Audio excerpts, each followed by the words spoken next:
story so far. We started with 9 teams. For some, the season got off to a bumpy start. Ouch! I'll bet he had a headache in the morning. This fellow was trying to fly. Who needs wings? One chap from Westies scored loads of goals.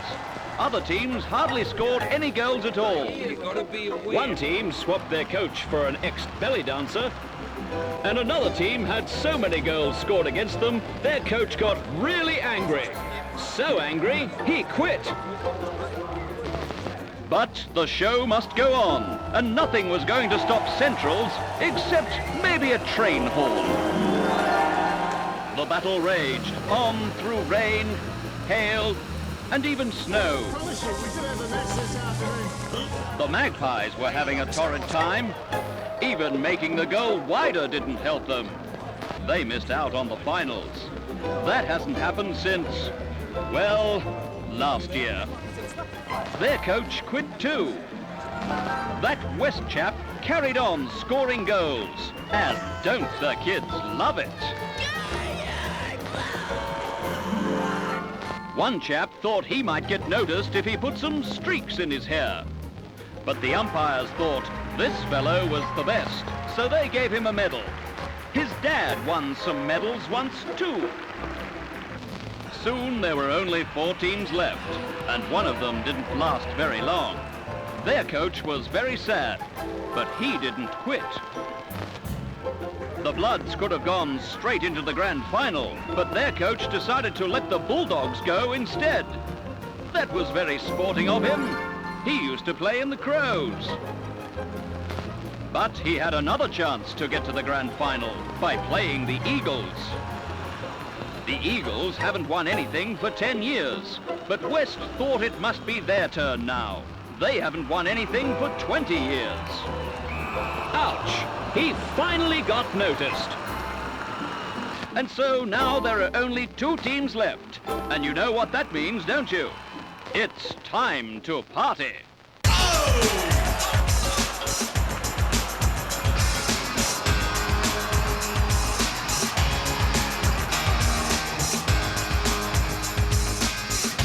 You're unbelievable.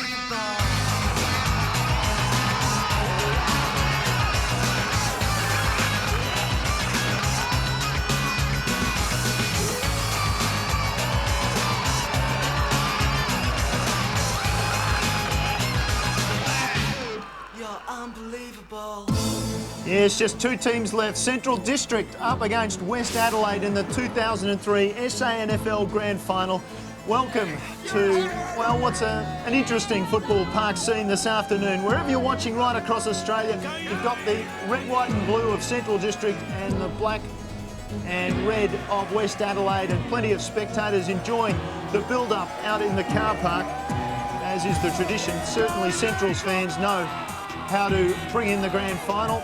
There are a lot of them, and they are very much looking forward to an opportunity to play in their 4th grand final in a row. As you see, it's a reasonably overcast afternoon this afternoon. Welcome to Tim Ginniver. Tim, you've held that cup 7 times with Port Adelaide this afternoon. Centrals and West, your thoughts? Mate, this is what it's all about. They're playing off for this beauty here, and yeah, you're right, held it up 7 times, but did other things in there, mate. I was showered in there, drank out of it, you name it. It's an absolute honour to win this trophy, and both these teams have got a chance today. Well, we haven't got much time to go through what you did. Let's look at the final journey through the major round this season, with the Eagles over Sturt, putting the reigning premier out, the Double Blues, losing by 25 points in the first semi. In the second semi, it was Central over West, and then West Adelaide coming back to beat the Eagles last week in the preliminary final. We're going to have a look at the highlights of that second semi between Centrals and West. Squeezes out the back to Dabrowski. He pops it on the boot. I think the Bloods have got one. Out to Norman, round on the left foot, into the goal square. Opportunity for a shot. Plays on, kicks a goal. Sainsbury just off the ground. He's a clever player, Sainsbury. He's inside 50 and what's it through? The spearing pass, James Gowans, acute from the pocket. His skills are pretty good. They're pretty good. They're very, very good. Pops it up high, runs in best position, should take it. No, he doesn't. Shelved it well. Handled it out the back. So said the umpire. That was okay.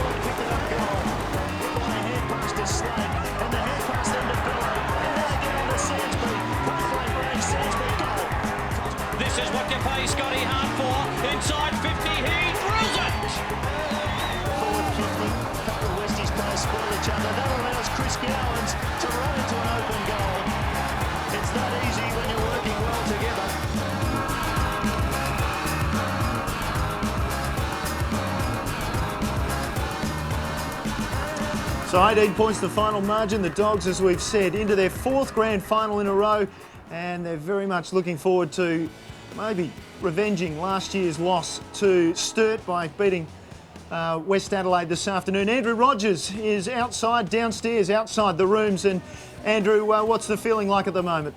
Well, West Adelaide very calm and composed down here at the moment. Sean Wren just going through the last instructions.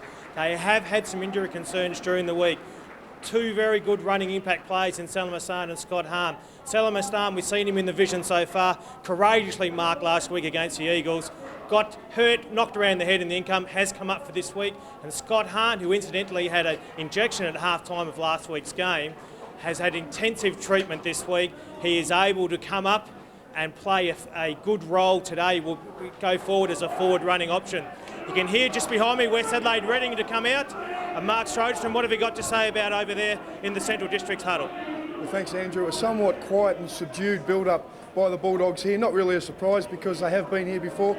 Many of them this is their 4th occasion in a grand final. Now, interesting, a couple of the players did sneak out to watch the reserves receive their premiership medals, just receiving a bit of inspiration there. Only the 3 changes from the side that did defeat the Eagles a couple of weeks ago. Coming to the side, skipper Daniel Healy, speedy Nathan Steinburner, and in somewhat of a surprise, 178-game veteran Damien Arnold comes into the side, no doubt to assist Paul Sculler, try and combat the influence of Big Ben Marsh, who was fantastic last week for West Adelaide in their preliminary final win. So the Bulldogs, they're just about ready to come out, and they are very focused. Thanks for that, Sodas. As we just await firstly the arrival of West Adelaide. And Tim, what's this moment like? You've been there? Oh, this is it. You've been waiting all week, Neil. It's been a long week. As you come out onto the ground, you get that real last pump of adrenaline as you run out. Legs go a little bit heavy, but you want to get onto the ground straight away and get this thing started. Ed Richardson leading his team out. He's been 7 years at the Bloods, and there've been some up and down years too. I think everybody genuinely accepts that this club has underachieved. Well, you just don't know when your opportunity is going to come here. And as we said, 20 years since the flag at Richmond, and it's a long time to wait. In '91, they had the opportunity of playing in a grand final, but it's all about winning, and that's what these boys are going to realise today. It's all very well being involved, but you must win. Yes, you must. As the balloons go up and not much of a breeze out there. We'll get some news from Sodas on the weather conditions in a little while as we look at overcast, and judging by what we saw earlier in the reserves game, you would have thought that the breeze not necessarily favouring either end. No, it won't be a factor at all, Neil. I think you wake up on a grand final morning and you get a day like today, mate. That's just heaven for me. I just thought, gee, I could play maybe, give them the best 5 seconds of their life, but it is a magic day for football today. And you'd still be thinking that right now, wouldn't you? You've got to be confident, don't you? As we look earlier, there was a motorcade involving some champions, including those 2, a tennis champion in Leighton Hewitt, and of course the Adelaide Football Club skipper and now Brownlow medalist. Doesn't that title sit well with Mark Rosciuto? Certainly does. Absolutely worthy winner. And they had their moment in the sun going around, and this is Central District now coming onto the ground, and what a dynasty they're building out at Elizabeth. It's fantastic, isn't it? They've got strength all the way through the grades, absolutely magnificent, and just been superb side. 4th grand final in a row. Want to make amends, I'd say, for last year. Yes, a little bit of revenge on their minds. If not the same club involved as their opponent, certainly the same feeling that Sturt were really underdogs last year, and this year Westies are the outsiders. Well, West Adelaide, as we said, it's been 12 years since they played in a grand final, and that was in 1991 when they met North Adelaide, and it wasn't a very good afternoon for them, was it? Wasn't a good one at all, Neil. You're right. It was a pretty fierce contest. Lots of scraps early, and then a couple of really big incidents later on in the game, which probably marred the 91 final. And as we look at that 91 final highlights, Daryl Hart, 7 goals that afternoon. Jack Odie medal as best on ground, but gee, there were a lot of players who weren't best on ground in these incidents. No, I tell you what, there was a lot of fighting going on that day, and really did mar the contest, because you look for a grand final, you look for really good, courageous stuff, head over the footy, back and back with courage, but you don't look for things like that.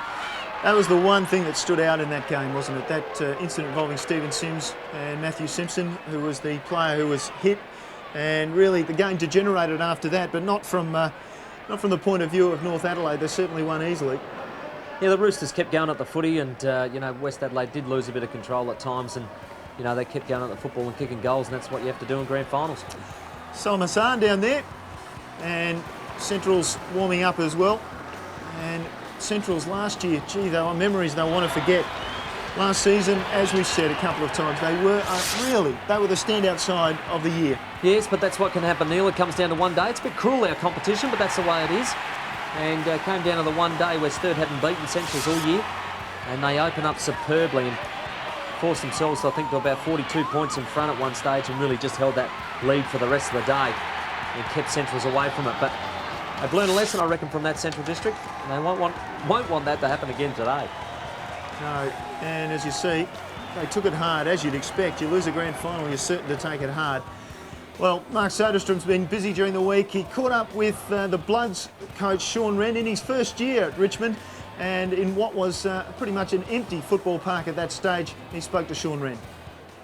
Well, thanks, Neil. At the moment, this stadium's empty, but on Sunday, hopefully it will be full. Sean, you've experienced the grand final as a player in the AFL. How have you found it as a coach? Yeah, very exciting, and I suppose our preparation's been solid. We've got through the game unscathed, and we'll come into today's game fully fit. No sleepless nights yet then? No, not really. I think sleep's something that comes my way pretty easily, actually. So no, not as yet. Last week, Scotty Hahn, Sal Hassan, two players who did have injury concerns. How have they trained this week? Sal trained strongly on Wednesday. Scotty will get through a session on Friday. He's not in any doubt at all. He played solidly after he came back after half time, and there'll be no change to our side. So West Adelaide will go in unchanged. Central Districts, however, will be 3 changes. Sean, I bet you'd love to know how it's all going to fit in. I would. The man who can tell us all about it is Roy. Roy, preparation for this week, how's it differed from last year? Essentially just with a period before the finals. We trained for 4 weeks just to get a real good base under us, and in the last couple of weeks we freshened up. And must have been a bit of a headache at selection this week with 3 players coming in? Was a long night, but all 3 players are quality players, and we had a full complement of players to pick from, so we've come up with the best side. Yes, and what a side it is. Plenty to look forward to there. Look, we must mention a couple of players pretty lucky to be playing in the grand final in many ways. There were a couple of reports in the second semi. This is the first of them, and involved Chris Gowans. You'll see just shooting out a left hand into the face of Shane Tuck there, and then doing the feigning job. It was a hot day. Classic stuff, and just making sure the umpire knows that his jaw was a bit sore there, but in the end, an open hand and probably common sense. And just a minute later, Quentin Graham getting hit by that leg being thrust out by Shane Tuck, and he was accused of tripping, and ultimately both players pleading guilty and getting a reprimand. Yeah, I think Shane realised right at that moment that he'd done the wrong thing, and the great thing wasn't real hard or intentional. He knew he'd done the wrong thing, deserved a report, and let him go. And Salam Hassan, another player who perhaps a little lucky. We've seen it a couple of times. Let's have another look at this great mark that he takes, but Stephen Hall collecting him on the way through. And he was knocked out before he ever reached the ground, Salam Hassan. That was a fantastic mark, full of courage, but it just goes right through me when I see it every time. God, that's a horrible shot, isn't it? Yes, and superb courage. That's the sort of thing you have to do on grand final day, let me tell you that. Yes, you see, Hall wasn't stopping, and definitely, I thought, had eyes for the ball, and Hassan was very brave in coming through, and certainly Sean Wren, a little bit concerned, ultimately went down to the boundary line to make sure that his young player was okay. He's had quite a journey, Salam Hassan, and fantastic to see him having recovered. Now, Andrew Rogers is down on the boundary with Chris Grant, the General Manager of the Central District Football Club. Yes, thanks, Emil. Joining me is Chris Grant from the Central District Football Club. A big day for the club today, Chris. If we don't succeed and win the flag today, do we see the year as a failure? No, I don't think so, Andrew. I mean, it's everyone's dream to play in the grand final. We're certainly going to be disappointed, but it's certainly not a failure. The fact is our reserves have won the premiership. The 19s won the grand final last year. So all in all, it's been a pretty successful year for the club. And of course, 2 years ago, you did win the flag for the second time. It was a wonderful day. You've experienced the highs and the lows. Certainly today, once again, you would hope to experience the highs. Yeah, no, we're looking forward to it, and I know our fans are, so hopefully it goes the right way and we can really enjoy ourselves tonight. And the introduction of Roy Laird today, this year after a reshuffle of coaches over the pre-season. How has he fitted in down there at Elizabeth? Oh, look, it hasn't been a problem. Roy's grew up with the club as a player, and then we've had him on the coaching staff with Peter Jonas, so he really knows the system, he knows the lads, so it hasn't been a problem. We see Mark Rasciuto, the Brownlow medalist, just about to toss the coin, and it's heads. Adam Richardson has won, and he will kick to the left of screen, which probably is the scoring end from watching the reserves game. A slight breeze, probably a goal or two maximum to that main scoreboard end. The weather for the rest of the day, fine and mild, a top of 18 degrees, so just about ideal conditions for this grand final now. Thanks for that, Sodas, and look, they'd be happy to win the toss, I'm sure. Anything to give them a boost, West Adelaide. As we look at that Central's lineup, it is an extremely talented, but more importantly, I guess for a grand final, an experienced lineup. It is an experienced lineup, you're right. 4 grand finals in a row, I mean, it gives them a real good base, and it's a great side. It's got plenty of midfield rotations that go on. It's got everything, and really deserve to start favourites. And West Adelaide, a quick look through their lineup, and they've got a lot of keys, and I guess they'll be looking for it all to start off with Ben Marsh. Absolutely, he's got to give that midfield first look at it, and they've got to have that intensity around the ball. I mean, Howard was superb last week in the way he attacked it. He's got to continue on. Hopefully Scotty Hahn's okay to come up and do the same thing. You know, they've got to have a real presence around the footy, otherwise they'll be pushed off it by a very experienced Central's lineup. Just to mention that earlier, I think Sodas might have mentioned already that Central's did win the Reserves Grand Final, and it was a comfortable victory over Port Adelaide. And they celebrate long and hard, as Central's want to do, and that's 2 in a row for the Reserves.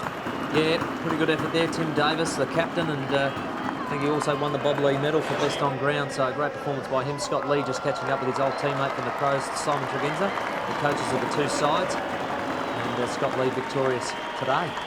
Yeah, 30 points the final margin, 14-12 played, 10-6, and certainly the Central boys very much enjoying that one, and they would be hoping for a similar scoreline or anything that reads Central District winning in the major game this afternoon. Certainly don't worry about percentage on a day like today, do you, Neil? And that's it. You just got to get in front, doesn't matter how many points it is, but a great victory. And you're right about that national anthem, mate. When it gets sung right at that moment of the crescendo, there's a real good feeling around the place that you want to get straight into the game. And back in the old days, mate, they used to do it with everybody in positions.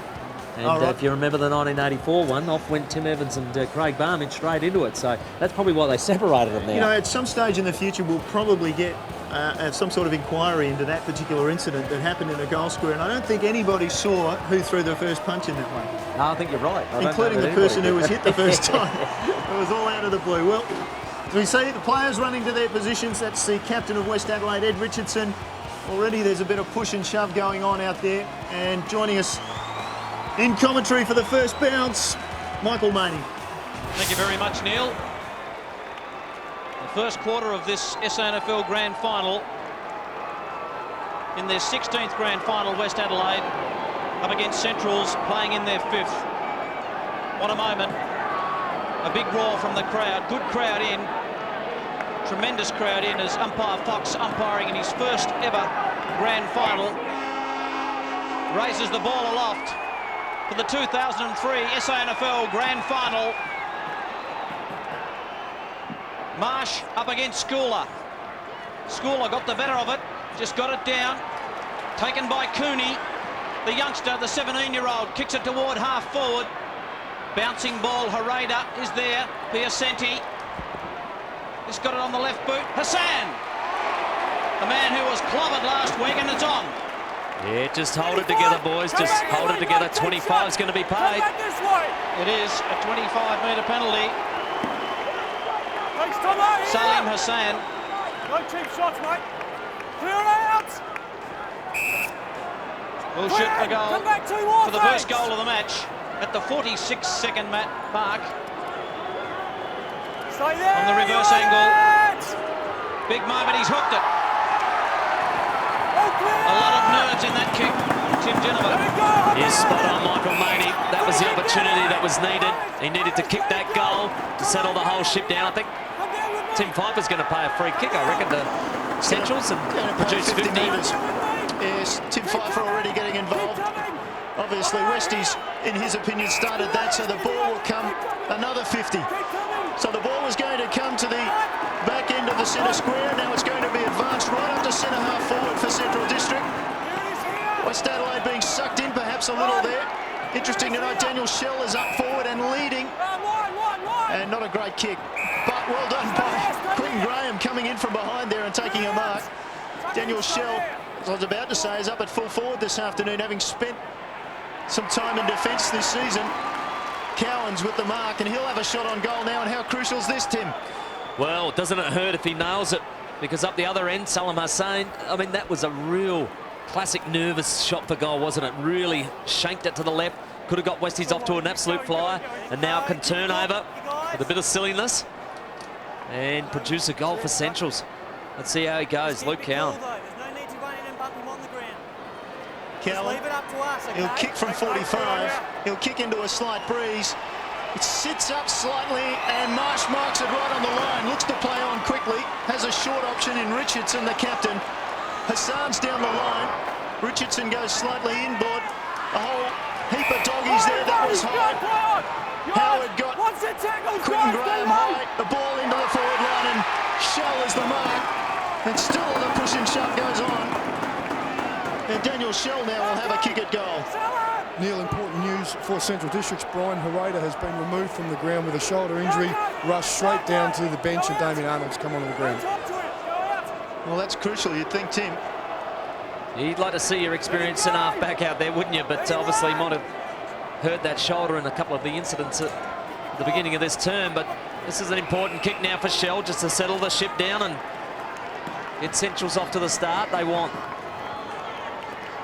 Shell's kick from inside 30 metres is as accurate as can be. Centrals take the lead with the first goal of the grand final. Just over 3 minutes played, and boy, plenty of incidents to start. Yeah, lots of fire in the game, and look, that's okay, but that sort of thing by Howard, don't do it, even though it wasn't going to have much of an effect, but just be careful of what you're doing. Courage in finals is just keeping your head over the football, especially early when everybody's a bit fired up, and earning the free kicks and turning them into goals like that. Bit of a rejig by Roy Laird. There's Daniel Shell. Good solid mark. Rejig in the back line by Laird. Have a look at that at the moment. Schooler knocked it down. Good breakaway. Guerra couldn't quite take it. Richardson dives in. Just lays it off to Howard. With strength, got it to Marsh. Just jammed it on the boot. Hassan's got the run of the football. Wants a kind bounce. Ducks inboard. Thought about a handball. Inside 50. Hassan has missed again this time. Once again to that left-hand side. And Hassan a couple of opportunities, and he's muffed both of them. That time on the run. Yeah, really need to finish up again, you're right. But the good thing is he's getting the footy. And that's great. But let's hope he doesn't turn into the Daniel Wicks, or was it, no, it wasn't poor Daniel Wicks. I'm playing the wrong bloke. Jared Twitt, wasn't it, of 98? Yes, both blonde-haired players playing for Sturt. Ball punched down. Swatala did well to gain possession, and he lost it quickly.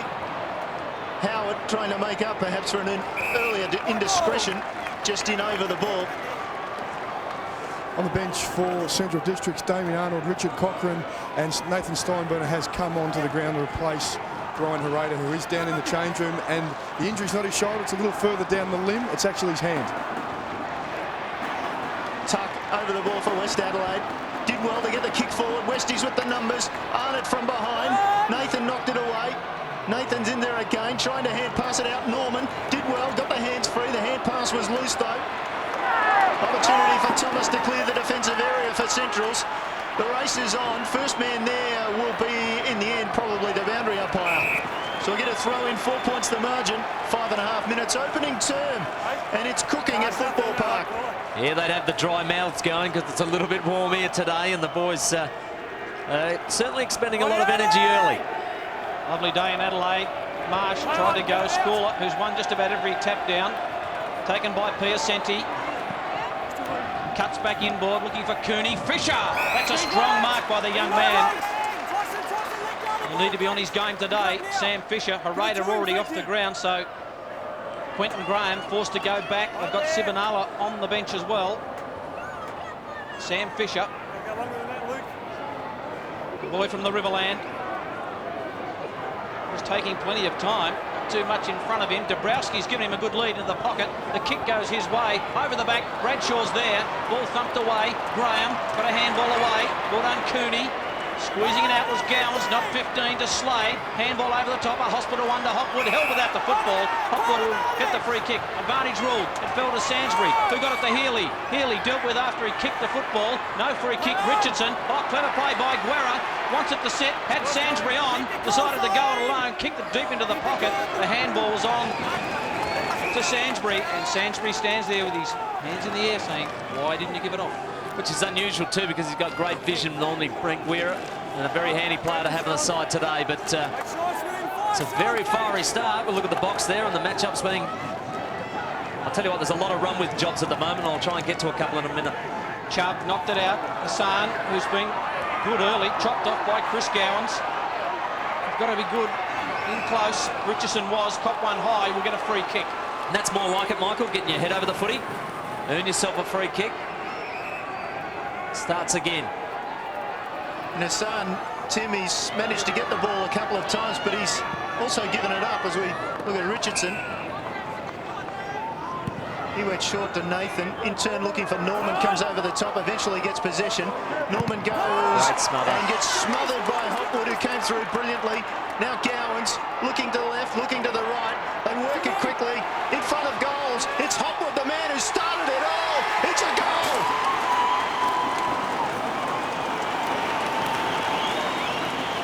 That's fantastic. That is a grand final moment. That is what you want to show your players of how to play grand finals. Watch this. Norman is well clear. Superb smother. Gets involved. Turn her over here by the Gowans boys. Get it back to Heath Hopwood, who did the initial smother, and finishes it off like a true half-back. Just got it in. Well called, Tim Ginnivan. 2 goals straight to Centrals. West on just the 2 behinds. And it was West Adelaide in the second semi-final. They were the ones who stole the march in the first term. Schooler had the better of the ruck duel, so he's doing well against Marsh. He's got a kick forward of sorts. They dive on the football. My ball, it's right, let it go. Hear the umpire saying, my ball, clear it out, fellas. It just appears Hassan is running with Bello. Did a great job on skip work last week, and looks like he's doing that job. And Cooney on Healy at the moment. Guerra at centre-half forward, it appears, opposed to Richardson. Bad matchup. Piacenti just kicks it forward. Dabrowski in front of Graham. Loose ball. Dabrowski is very, very quick for a big man. Just hooked it over the shoulder. Bradshaw on a full burst. Couldn't take it. Well done by Arnott. Ball spills. Arnott again. The handball loose. Goes to Tuck. Tuck jams on the boot. West, have they got their first? No. He's missed. They've missed every single shot just to the left-hand side. The umpire checking whether it's all clear. Let's have another look at it. There's Shane Tuck just throwing it on the boot. All clear. 3rd behind to West Adelaide. They're pushing forward, but haven't been able to find the big opening. They're going to have to, because Central's kicking into the breeze. 2 straight goals. It's not a bad start. Just the 3 behinds to Westies, and really probably at least 1 or 2 of those might have been able to sneak through. So got to keep persisting. Thomas goes long to the far side of the ground. Hopwood comes from behind, content to punch the ball over the line, 60 metres around from Central's defensive goal. Neil, you mentioned the matchup of Guerra and Richardson, but they've certainly got Cowan down there to aim at as well. Start, get it out. Get it out, Cloud. Ball in dispute. Finally, Steinburner held onto it, could be in trouble. Umpire rules. Tim Pfeiffer coming into bounce.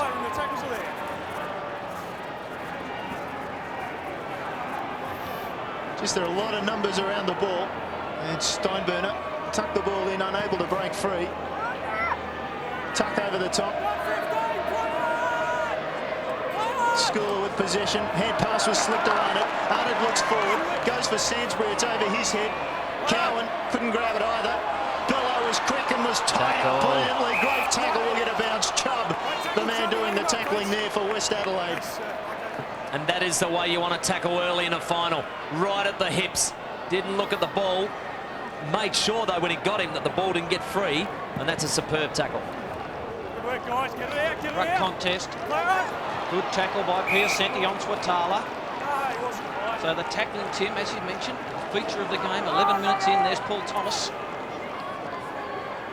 Pace on in the game, you'd expect that. 2 early goals to Centrals.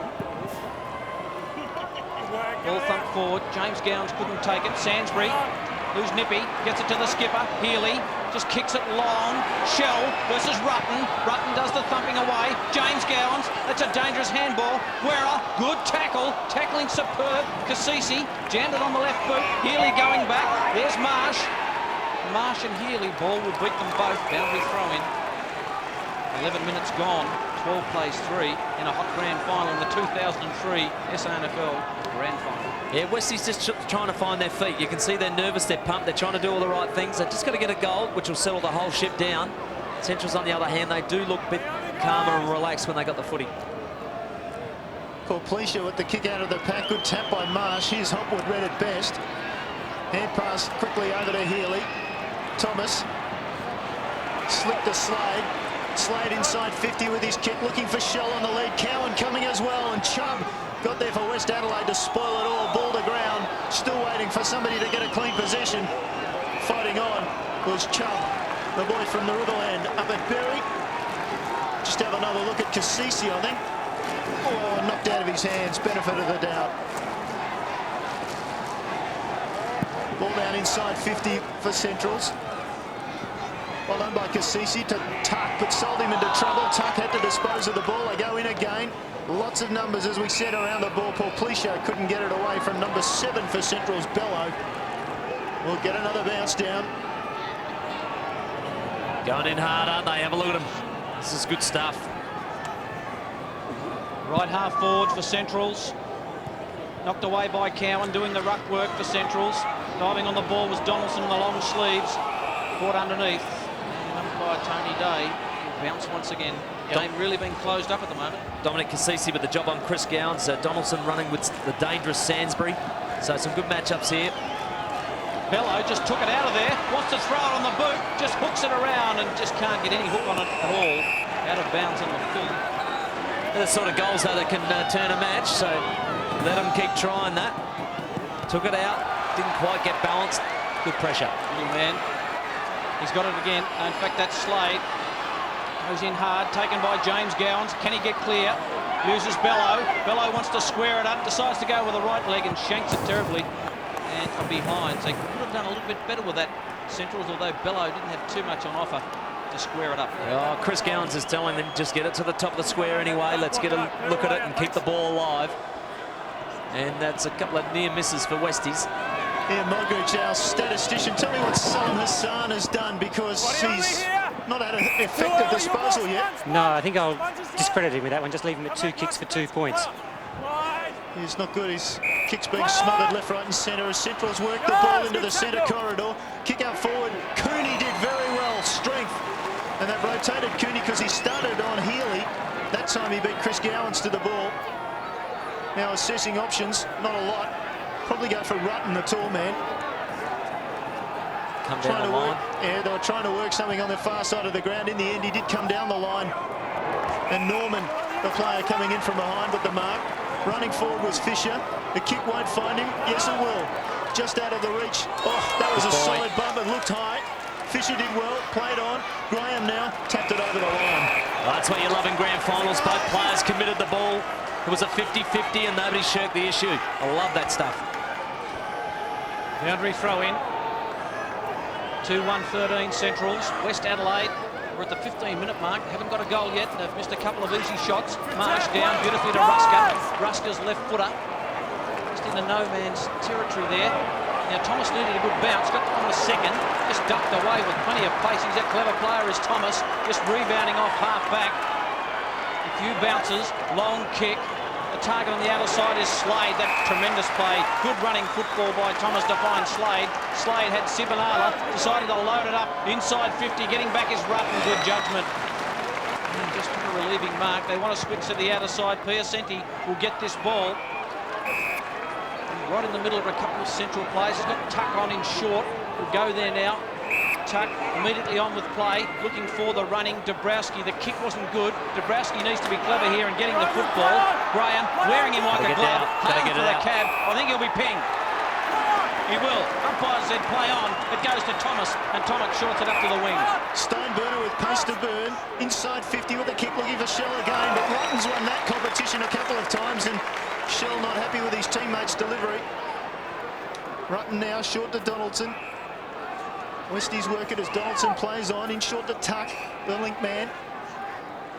Tuck looks around, out wide he's got Porplecia.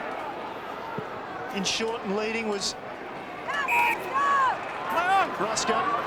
Now to Rutten, who's run through the middle of the ground. Daniel Shell 20 metres away, but the smother by Chris Gowans, and he's got nothing in front of him. Sainsbury in space to his right. He's picked him up. Sainsbury into an open goal now. Another one coming up. Central's third of the afternoon, and they have a 16-point lead.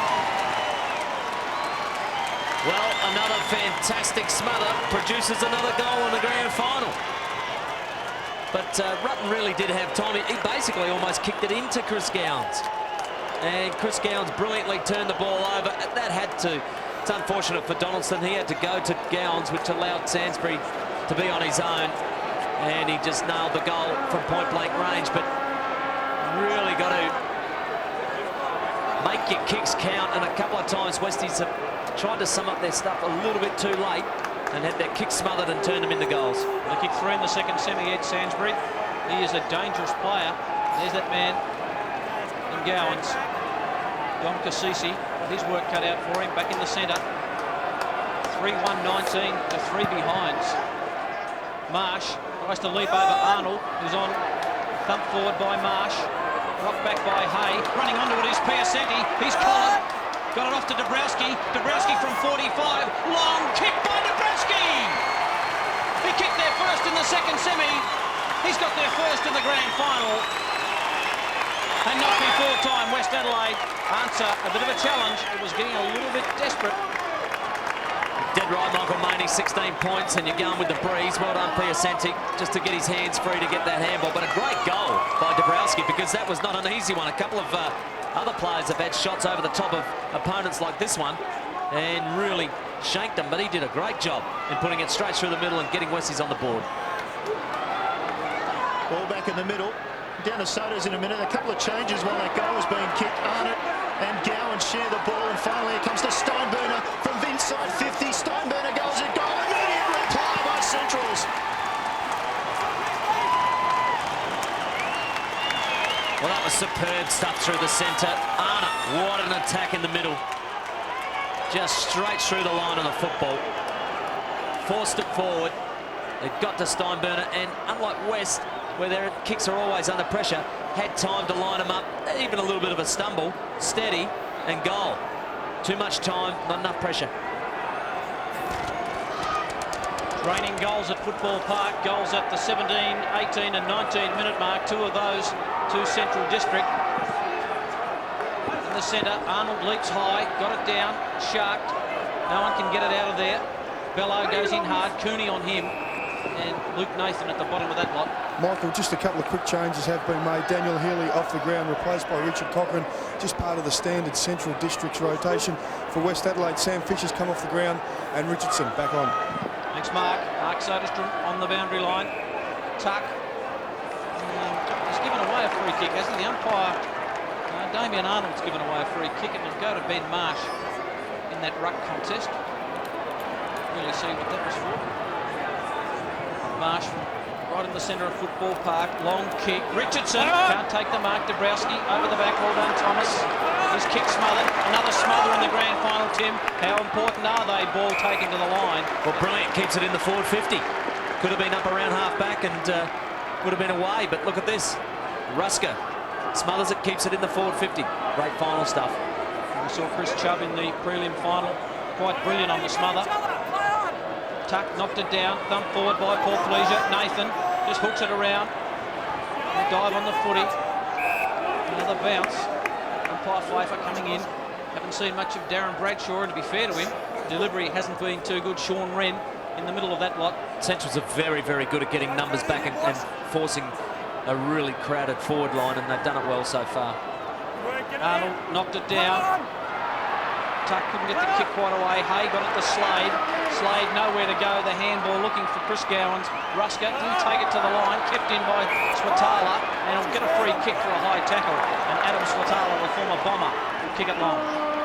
Guerra in a bit of space. Cooney trying to shut him down. Guerra, old head on young shoulders, did very well. Down towards Shell, and that battle with Rutten. Shell kept kept it in play. Cassisi couldn't take it. Rutten could. It's close to the boundary line. The umpire will come in and bounce. Yeah, good, providing a lot of run from half-back Central, especially Thomas. He's cutting above lines, and they've got to watch him. You've got to go with him, and you've got to put pressure on him. Can't come out of the forward line too easily for West. Gee, they've all gone away from this bounce down, perhaps expecting a throw-in. Central's work at the Shell. Shell inside 50, up towards Cowan. Cowan can't take it. Donaldson at the back. Hand pass off to Miles. Now Chubb. Now they're working much better. Westies through the middle to the inexperienced Cooney. Takes his time. In the end, just pops up a kick into space. Not the greatest of kicks. West Adelaide, Rusker makes the most of it. Porplesia, that was good. Off the step and quickly into the forward line finds Howard in front, where you have to be in any game, let alone a grand final. Spot on, the quick kick came out, he took the mark, and now he has to finish off, Dean Howard. Howard will kick from 45 metres, he's got it. As soon as he kicked it, he was happy with the result. Westies had their second, it's taken until the 22-minute mark. Well, that's as good a shot for goal as I've seen from Dean Howard. Very confident on the run-up, delivered it beautifully, and kicked a very important goal. They just got to keep settled here, Westies. Some of their tackles are going a little bit high. They just got to get a little bit lower with those, but their pressure's on. They keep persisting. It's a good quick kick out of the pack by Porplesia, which allowed this goal to happen, and that keeps them alive. Central still on target to win this quarter. They've won 59 out of 84 quarters they've played this year, so they are a dominance. Back in the centre, 10 points the difference in favour of Central District. Up goes Arnold. He's knocked it down. Shark by Porplesia. Good tackle in there. Ball spills out the back to Dabrowski. Off a step. Guerra in front of Richardson. Port Adelaide Power. Listed player. Short kick finds Hopwood. And Hahn just shuts him down. Holds him up. Umpire says give it back. Heath Hopwood, who kicked an early goal. The 8-minute mark on the run for Centrals. Long kick, kicks to half forward, just to a pack situation. Cowan tries to crash from the back. Well done, Porplesia. Jammed it on the boot. Hopwood in the van again. Well done, Howard. Knocked it down the crumbs. Hahn just threw the ball away. Umpire said play on. Hey, good pressure. Got it to Slade, to Hopwood. Hopwood kicks it long. Cowan at the back. Gave his opponent a nudge. The umpire said that was fair enough. Or is he going to pay a free? No. Thought Chubb was done out of that one. Hassan gets back in the gap and takes a gutsy mark. So the umpire's missed that one. Cassisi spears the kick out looking for Piacenti, and Piacenti takes the mark. Holds his feet brilliantly. Quickly inside to Cassisi. Cassisi now drives up towards half forward, looking for Richardson. Richardson backing in. Guerra brought it to ground. Hahn got it out well to Richardson. Flanking him on the outside was Koularitis. The kick was perfect. Bradshaw on the lead takes the mark. 10 points the margin. Opportunity to reduce it to under a goal. And probably the first real time that Bradshaw's had some space to lead into. And good work by Koularitis. It's a great pass. But see all the space in front of Bradshaw there to lead into. There was none earlier on in this game. And now they've created a little bit of an opening, and that's good play. Daniel Bradshaw. This is a good view on the reverse angle from behind him. 94 goals for the season. Kicks 30% of West Adelaide's score, and he's kicked a goal to start them on their way this afternoon. Margin back to just 4 points. Well, I reckon it's taken Westies about 15 minutes to really settle down, and you know that's probably when they got their first goal, but it was a good performance here. Scott Hahn just getting that tiny little kick out to Richardson, which allowed the handball to go to Koularitis and open up space for Bradshaw. And he's such a good kick of the football. Bends this one back inside the right post for a perfect goal and just keeps them alive. I mean, interesting stats, you know, when he kicks 4 or 5 goals, they normally win a game, so I'd like to see that today. He's kicked a goal in every single game he's played this year, Darren Bradshaw. Ball out to Koularitis, who delivered that pass to Bradshaw. Great tackle by James Gowans, takes him to ground again. The umpire deeming that ball's held to him, and James Gowans having a little bit to say. There's Roy Laird. Laird agreeing with him, I reckon. Have to say that. First-year coach Roy Laird up against another first-year coach in Sean Wren. Dump forward. Cochran got it beautifully to Sutala, looking for Shell on the lead. Can he take the mark? Well done, Rutten. Kept it in beautifully and dropped the footy out of bounds. Well, he just about got away with it, Ben Rutten. Not a bad performance so far from Rutten either, because every time that ball's not delivered perfectly to Shell, he's won the contest. And it's spent Is Arnold going off? Got a report from Mark in a moment. Ball thumped down by Cowan. That's a good play. Taken by James Gowans, and he puts it through. The Bulldogs get goal number 5. This is fantastic. 5-1-31, the 3-3-21, 10 points difference. Just one of those setups that you would train for and hope that would come off, you know. They just set it up, knocked it into the path of Gowans. And I think Cowan got the knock. Just have a look here in front of Chubb. I'm just really concerned about that. Chubb can hold Cowan in these throw-ins, but then somebody, I think he's got to come third man up, somebody like Tuck or somebody over the back and try and knock it towards the boundary and then reset, because that's just a gimme goal for Centrals. Hassan, that time forced into the roll as Ruckman. As Hopwood ducks his head through, he goes, kicks the ball forward again for Centrals. Looking for a mark. A lot of players involved there. Sainsbury with possession. Hand pass went astray. Nathan cleans it up. Goes for the boundary line. Far side of the ground. Finds it. Well done, Luke Nathan. Under a lot of pressure back there, West Adelaide. Every time Centrals go forward. Well, they would be absolutely wrapped with that last goal, Neil, because so late in the term, you know, Westies got back within 4 points. And just to hit such a gimme goal, one, like I said, you would probably train for and hope that nobody would touch it. And that's exactly what happened. Clean possession to Bello. Finally, the hand pass was brilliant to Slade. Slade looks inside 50, goes for the one-on-one contest between Rutten and Shell. Knocked away by Rutten. Chubb came in there, couldn't get possession. Sainsbury at the front, run down. Is that in the back? Is it high? What are they doing? Umpire says play on. Puflisha comes in after everybody stopped and clears the ball. Centrals, maybe the fans not happy with that one. Have a look at it again. This. Oh. Umpire Fox in his first grand final officiating too. I think he might have got caught spectating himself perhaps on that occasion, but and boys, just down here, Scholar's come off, and with him Marshall come off also, so they'll continue to rotate through the ruck during the day. So that's more like it from Westie's point of view. In defence, in your defensive 50, when the ball's thrown in, that's the sort of result you want. You certainly don't want to knock into the corridor. Good crowd in for the 2003 SANFL Grand Final. 10 points the difference, Centrals. Looking to get one back from the one they lost last year. Taken by Swatala. Donaldson tidies things up to Miles. To Rutten on the lead. Norman hasn't had too much of it, Luke Norman. And a man on short, got around Guerra, okay. The kick off the instep. Was looking for Cooney, just muffed it. Dribbles out of bounds. A chance lost to West Adelaide late in this term. Absolutely. I mean, the 20-metre kick up the ground, to just hit your target and keep moving. I mean, it's got to be standard basic stuff. You've got to be able to do that. Schooler knocked it forward. Slade dished off to Steinburner with plenty of pace. What's he got in front? Cowan gave him something. Sainsbury in the pocket. He's waiting on it. He just kicks it long to the square. Getting back Rutten, who's taken some good marks back there, Ben Rutten. He's made a few mistakes also, but he was good enough on this occasion to get it to Donaldson, who just about ran into his own man. Good enough to get around Donaldson. Needed to get it closer to the boundary, so Taylor is going to tidy this up before it goes out of bounds. No, he doesn't. Siren time for quarter time in the 2003 SANFL Grand Final. Central District 5-1-31.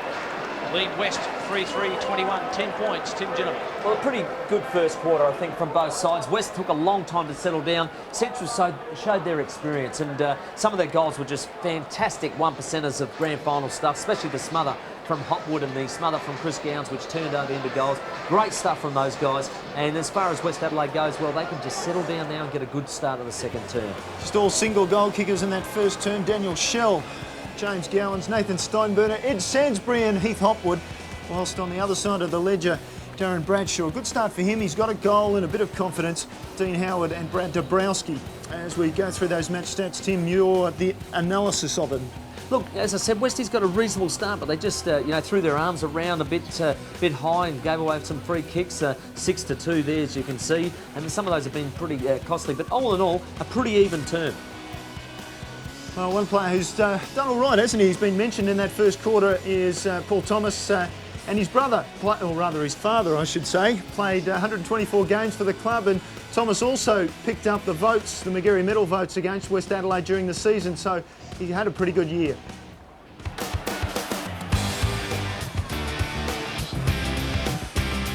My name's Phil Thomas, I'm 21 and I'm from Elizabeth Grove, right in the heart of Bulldog land.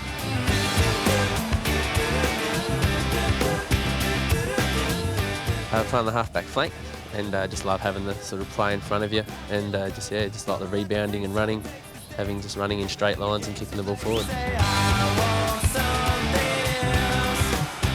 Away from football, I do a uni degree in teaching and also do some football coaching clinics at the local primary schools with Simon Arnott.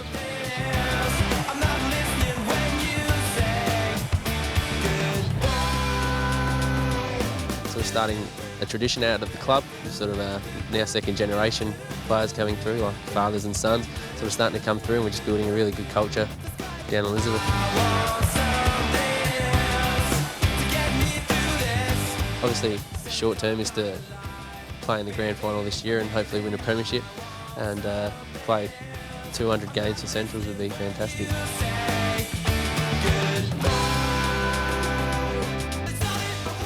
Tim, I don't know if he'll get to 200 games with Centrals simply because I reckon he's a big chance to get picked up by an AFL club. Certainly, I think Jamie would like me saying this. I don't know that he got his pace from his father, but he runs over the lines and kicks such a long way. He's fantastic, and really enjoy the way he goes about his footy. Yeah, 5 possessions this afternoon for Paul Thomas. He's been very good as we look down live into the huddle, and it'll be very interesting, that Central's huddle. They'd always be full of confidence, you would think, the Dogs. Absolutely, talking all the time, talking it up, and they would have settled down pretty nicely, I thought, and good late goals too. Sodas, what's the news from down there at ground level? Well, Neil, it was a very hot start to the game, wasn't it? Central Districts, with their finals experience, did settle better. West Adelaide come back well. Roy Laird, he seems pretty happy. He said to his players, just continue to run. We'll cut them up with our running and supporting each other, giving the ball across. Daniel Hilly, the skipper, coming back after 6 weeks with a hamstring. He did come off the ground during their rotation to get a lot of attention to that hamstring, so we'll keep an eye on him. Maybe he's not 100%. Brian Hereda was a heavy knock. Some confusion over whether it was a shoulder or a hand. We've been reassured it definitely is a shoulder. He is down in the rooms at the moment being tested by the physio, so a decision whether he will return hasn't been made yet. Thanks for that as we look at the West Adelaide huddle. And Sean Wren, he has simple messages, doesn't he? And emphasising just the simple game plan that West Adelaide play. Well, he's matched up a lot of players on the dangerous ones that he sees, and I don't think that's a bad idea. He's just got to get his mob to settle down a little bit and get some goals. More direct, perhaps, at times. Taking their time when they get the ball around half-back rather than trying to play on at all costs. And they've got to provide a lot more run. And that's what Central's doing. And I think that's what he wants to get into his guys. Perhaps a suggestion there that maybe Roy Laird thinks he can run them off their legs. And Andrew Rogers, what have you gleaned from down at ground level? Well, Sean Wren, very positive. Thought they got jumped at the start, which is unusual for them, a very good first quarter starting side. Thought they got jumped at the start. So he went back to the basics. They've rotated many blokes through the midfield. He spent a lot of time on the board going through their matchups, their boundary throw-ins and their stoppages around the ground. Thinks they're getting smacked in that area, so he just reinforced them a quarter time. As you said, Neil, very much the basics he went through. He wants them to be strong and hard at the footy. He just thought their skill level was the only thing that was really letting him down. So expect the blokes to come out pumped up in this second quarter. I would have thought skill level is a matter of confidence and also maybe nerves in this opening term.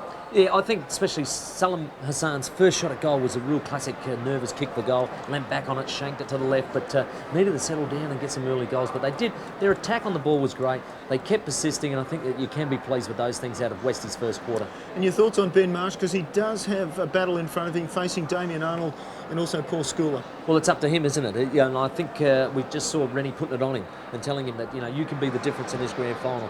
If you're going to give our blokes first look at the football, we can get it inside to Bradshaw really quickly and open, then we've got a chance. And that's what has to happen if they're going to beat Centrals, who are a very, very good outfit. Let me tell you, they've got a good plan, they stick to it, and if they run and run, they normally do carve sides up. It's very interesting. Roy Laird doesn't have a contract yet for next season. He was given a one-year deal when, of course, Alistair Clarkson quit in February, and at the last minute they were able to appoint Roy Laird. He's taken them to the grand final, still hasn't a deal for next year. I think you'd be Jerry Lewis or Mr Magoo if you didn't reappoint him, mate, because he's done a fantastic job in his first season and could well be a premiership coach. And how many times would this have happened at senior SANFL level? I've tried to find the records and I can't, but Sean Wren, if he was to become a premiership coach in his first coaching appointment. That would be amazing, wouldn't it? That would be absolutely amazing. You're dead right, and it'll be a stat to remember, but a long way from it with 3/4 of football left in this 2003 Grand Final. I don't know that it's anybody's game just yet. Sean Wren leaving the ground. I know that Jade Rawlings, ex-Hawthorn now, and hoping to go to the Kangaroos, is here this afternoon, a friend of Sean Wren. And as we go down to Scotty Lee, who's with Sodas. Scotty, it was a good start. Well, is the coaching staff happy with the way things have gone? Obviously, to come in quarter time in front, where last few starts we've had, we've given them a bit of a lead initially, so it's good to come in at quarter time with the start, of course. Looks like West have given some players a run with roll. That would suit you okay? Oh, that's all right. Our guys are comfortable with the way things are working out. We're comfortable with the matchups we've got at the moment and putting the score on the board. Thanks, Scott. Thanks, Sodas. Thanks for that, Sodas. We're ready to go with the second term. Here's Michael Maney. Pretty hot first term in the grand final. Central's by 10 points. Umpire Tony Day in the middle. Umpiring hasn't been too bad so far. Ready to go in the second term. Schooler and Marsh. Schooler got the better of that, knocked it down. Piacenti has got to get around. Coat hanger from Slade. Free kick will go to David Piacenti. Played on. The tackle from behind. Long kick looking for Hassan. Cochrane worried him out of it. Well done, Cooler righties. Kicked it down to half forward. Richardson can't take the mark. Where it just spun out of that. Tyson Hay kicked it off the ground. It's out of bounds on the full, and who's it going to? It'll go to Westies. Into the coat hanger. There it is. David Piacenti. Couldn't get around. Free kick will go to Guerra. Shorts it up to Steinburner. Steinburner, some important touches in the first term. And it's on. Richardson and Guerra. Umpire right there. Umpire Fox. Taking any notice, boys. Have a look at that. I'll go with the play. James Gowans. They are dangerous Centrals. They go inside 50. Quentin Graham's the target. Dabrowski did well at the back. Well done, Rutten. He mops it up again, but no one to kick to, so he decides to just kick it long, hoping Rusker can run onto it and take the mark. Thomas did well. Slade, quick hands. Thomas can't keep it in. Just a fumble at the last moment. Boundary throw-in. Tell you what, that wrestling stuff between Richardson and Guerra is just going on. And I can tell you, boys, been involved in that sort of thing, and it takes a lot of energy. I ended up cramping up afterwards. It's no good for you. Well, I spotted that in the first quarter as an interesting matchup. Guerra actually looking for another AFL club after being dumped by Port Adelaide. He'll want to impress this afternoon. Ball down inside 50. Cowan couldn't take the mark. On the ground, you can hear the umpire calling on Cooney to get it out. West Adelaide somehow smuggle it out, only as far as Gowans. The Gowans boys work together to get it inside 50 again. Rutten opposed to Shell. Donaldson across the front, well done. He's done well in the one-on-ones, Rutten with Shell, when the ball is just bombed in high. Donaldson to Cassisi as Hassan on short. Decides to go to Piacenti. Good kick. It was a good kick. Piacenti making good space. He does find a lot of space, David Piacenti. Down the line looking for Tuck. Well done, Hay. He's going for the boundary line. Tuck, that's clever. Quick hands. Goes to Norman. Norman kicks it long. Could have done a bit better with the kick. Quentin Graham is getting back in the gap to Thomas. He had the profile of Paul Thomas at quarter time. Said he loves to run and rebound off half back. He's doing just that today. Long kick to the outer side. Cowan just reels it in, dishes it off, gets it to Healy, who's back on that. Hamstring's okay. Cowan got it to Sibanala, so they build again, the doggies. Long kick, it'll go just inside 50. Hassan, ball in dispute. Cochrane, he may kick a goal. Wobbles it through for a goal. Opportunist goal. Front and square. Cochrane running onto it. The doggies get the first of the second term. Well, that would have been an instruction. Get the first goal the second term. It's just really a great settler in a quarter to get the first goal, and that was just superb footy again. They're just getting plenty of the ball. Started back here again. Quentin Graham took the mark in the hole. Got it over to Thomas, who provided the run. They worked it down there. Like you said, Michael, front and centre. Great snap on goal, Cochrane. And Ed Richardson's just knocked Guerra down on his bottom again. He's winning on points, boys, but unfortunately, the Westies, Centrals are in front. Hassan goes from behind. Schooler thumps it towards centre half forward. Poor Felicia couldn't take it. Just with the one hand. Howard showed him how.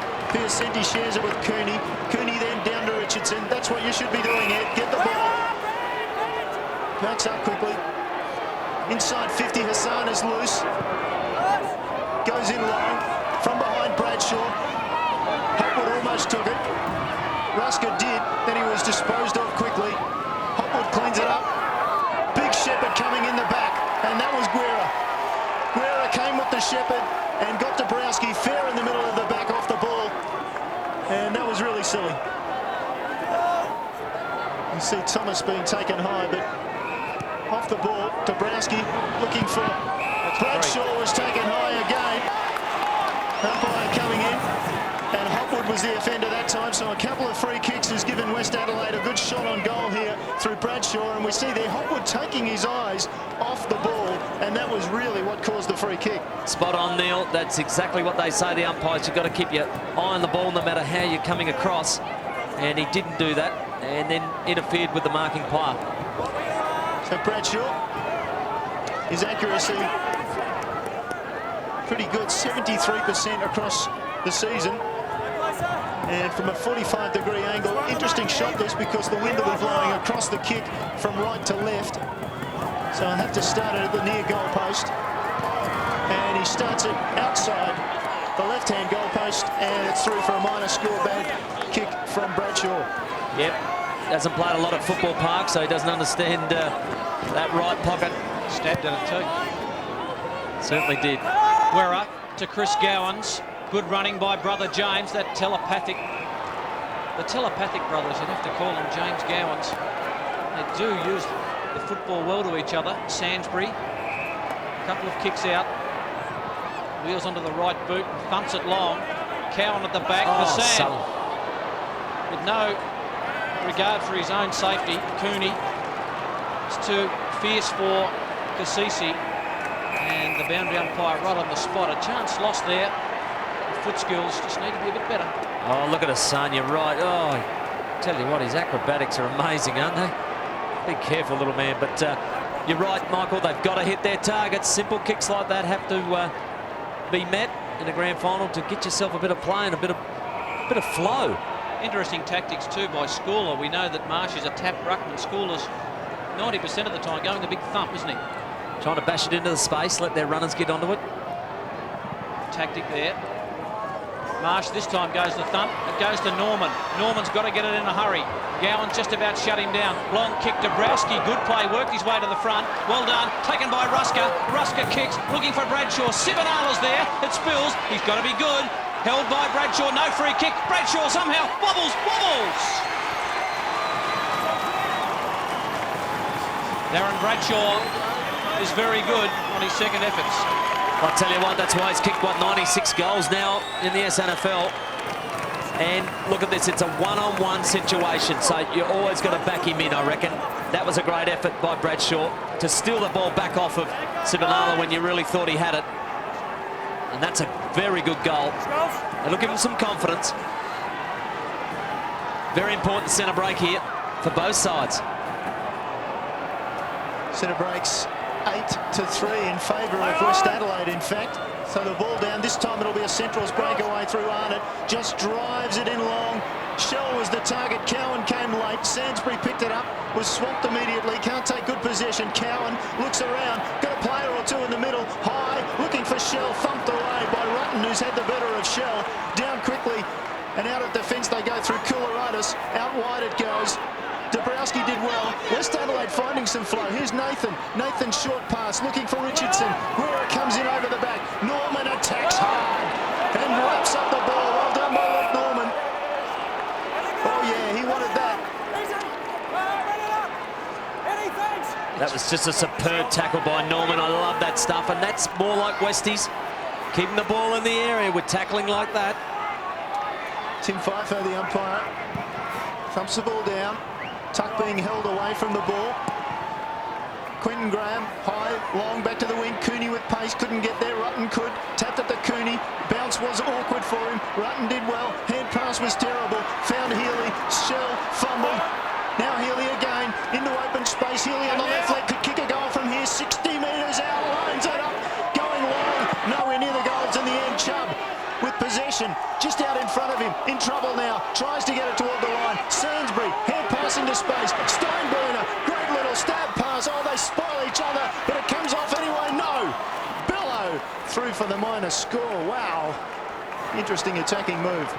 Well, they'll look at that one after this game and say that should have been a goal. Central's had players and numbers everywhere to try to create that one. And eventually Bello didn't quite get the snap that he wanted. Just off to the far side.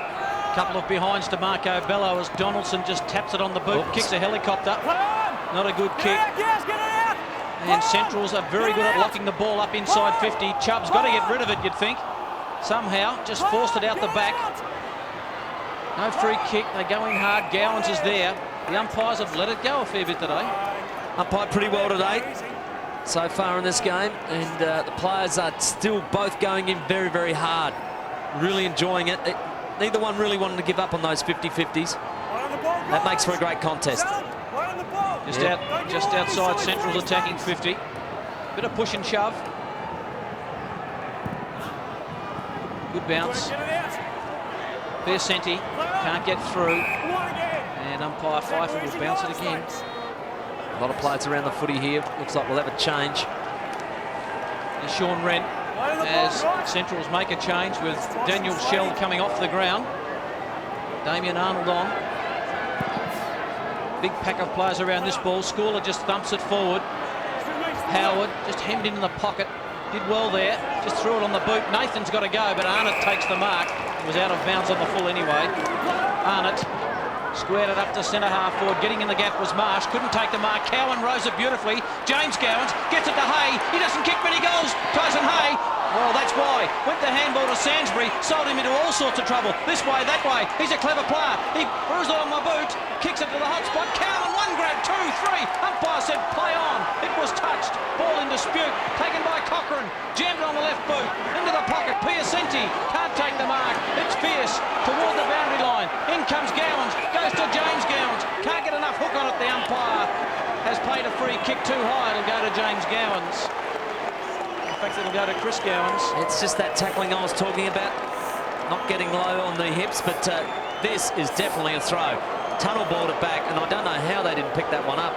We'll have to see where Tony Day was in position, because I don't know how you could believe that was a handball back into play, because that was very, very obvious, but it's going to result in a goal, because I reckon Chris Gowans is a very good shot for goal, and from this distance, shouldn't miss. Yeah, Timmy has the wind at his back, so we probably need to just put this out at the right-hand post and hopefully bend it back with the wind there. Mark Soderstrom, you haven't been wrong in about 29 games this year. I haven't kicked a goal for about 6 years though, Michael. I could if I could. Gowans. Just like that, Michael. That's a brilliant kick from there. They'll back themselves every time. And Chris Gowans gets goal number 40 for the season. Well, that's a great kick, and in the end, just a free kick that's come from that tackling that just goes a little bit high, but as you can see here, that's just a terrible throw. And, gee, it's a soft free kick, isn't it?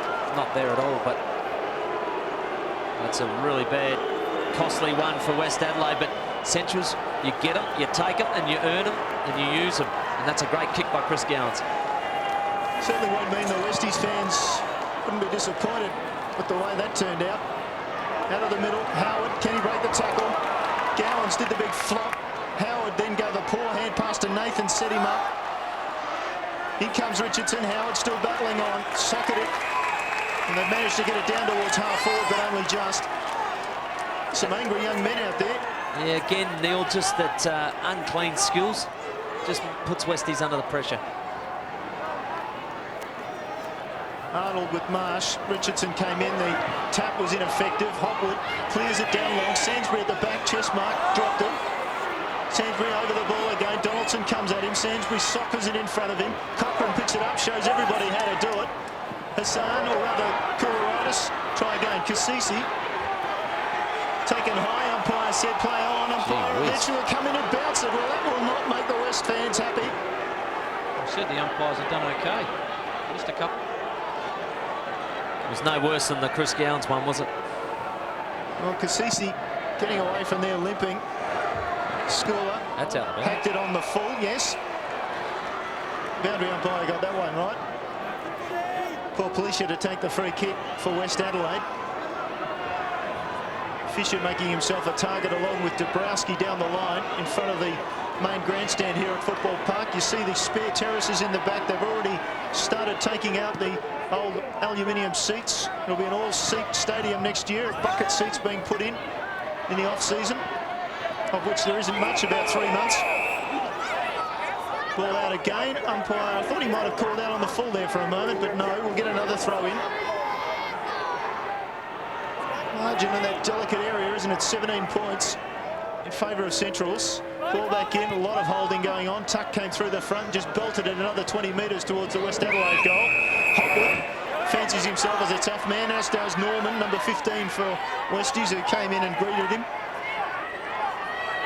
The boundary throw in, umpire doing his plenty of work on this side of the ground.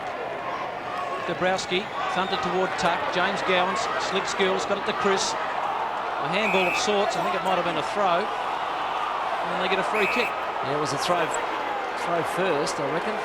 Let's have a look. Well, that's got to be a throw. Yeah. Well, it's been squared up to James Gowans. About 60 metres from goal. Cassisi on the mark. The distance will test him here. You'd think he'd look for something short. James Gowans. It's got a bit close to Ruska on the mark. Howard tries to burst through. Well done by Bello. Got the handball away to Chris Gowans. Deliberate shot at goal by Gowans. He's got a couple. His brother's got one. And they're mighty dangerous anywhere near goal. Well, that's superb stuff. Another turnover. Howard had already broken the tackle. Kick comes off the hands here. It's a contest. Howard pushes off. Don't get to see it there, but then it spills free to the other side. Bello gives up to Chris Gowans, who nails a very, very good goal. 2 goals to him now. And they've come here to play, the Gowans boys, and when they do, Centrals normally play pretty well. The Twins have had 15 possessions in this quarter. Too many players in the square. Finally, West Adelaide gets a free kick, and I think they can have reason to be disappointed with the umpiring in the last couple of passages of play. Here's Hassan, Spilt, Guerra, Steinburner, Hopwood, off half-back. Kick was high. Norman should be able to take this in front of Cochrane. He does. Norman looks, he's got a couple of players in the middle. Left footer wasn't the best. Tuck did well to claim it, then he lost it. On the ground, Switala. Chris Gowans. Look at the Centrals boys, they're fighting each other. Slade, clever, Thomas in space. He can gather the ball, he's got about 15 metres. Norman tries to shut him down over the top 2 players in space. One of them, Cochrane. Cochrane has James Gowans with him. Picks up the ball, wanders into 35 metres. Acute angle, no problem, Centrals. Well, you'd have to fancy them from here. Well, it was the 15-minute mark of this term. Only a 17-point margin, a crucial moment in the game. Doggies have kicked the last 2 goals with superb work. This time, this is danger signs for me, because there was 3 or 4 Centrals blokes loose here. Started in the middle with a quick kick by Slade, who got a good vision out to Thomas, who's providing that run still for half-back. But this is as casual as you like. There's players everywhere, lots of talk. They're here to play the Doggies. The eyeballs on Cochrane. Back in the centre. Marsh just kicked it forward. Free kick to Sivanala. Yeah, that was blatant. Give it to him. Thanks, Bradshaw. Very untidy work. Play on. Uses Guerra. Normally there's something else on offer, and Arnold putting in the big ones. Doesn't have to take the mark, just gets around Dabrowski, who slipped at the crucial moment. The big man, Arnold, kicks forward, and Miles just sets himself, got his name written all over it, and smacks Quentin Graham in the gob. And I think that'll be a report. We'll just wait and see. He doesn't want to get turned around. It's well, no, James Gowans, it is too. Tell you what, he's lucky not to lose that footy. He doesn't mind a bit of acting, James Gowans, but I think he did genuinely cop one there. He'll go on with it here. Miles kicks long, and the skipper's got it on the wing. And Miles and James Gowans have a bit of toe-to-toe. Just a bit of push and shove. There they are in the box. We'll settle down now. The hormones died down. Long kick by Richardson. Fisher! A good grab. Eyes for the football. Deep in the pocket though. 45 from goal. Westie's biggest problem in this first half is they haven't moved the ball on anywhere near quick enough. And if you can do that, they've got this bloke who's got great hands and taking a good couple of marks. And you've got the dangerous Bradshaw. Not being able to move that ball anywhere around the ground quick enough. There's Bradshaw just pointing to the square. And this will be a pretty good kick from Fisher. I don't think he can kick it from here. Kick from right on 50, deep in the pocket. Good long kick by Fisher. It's coming around. I think he has. What a kick from Fisher. We saw Bradshaw miss from 35 in the same pocket, and Fisher from right on 50 drew it right to left. What a kick. Well, Michael Matey, you called it. You said, I don't think he can kick it from here. And that's always a commentator's nightmare, isn't it? Normally what happens. What a superb kick. Great take too. Hopwood sitting there trying to feel the body, but in he comes, takes a good mark. And then that is as difficult a goal as you kick here at Football Park. Absolute beauty. Keeps them in the game, keeps them alive. They need another couple just before half-time to really make a fist of this.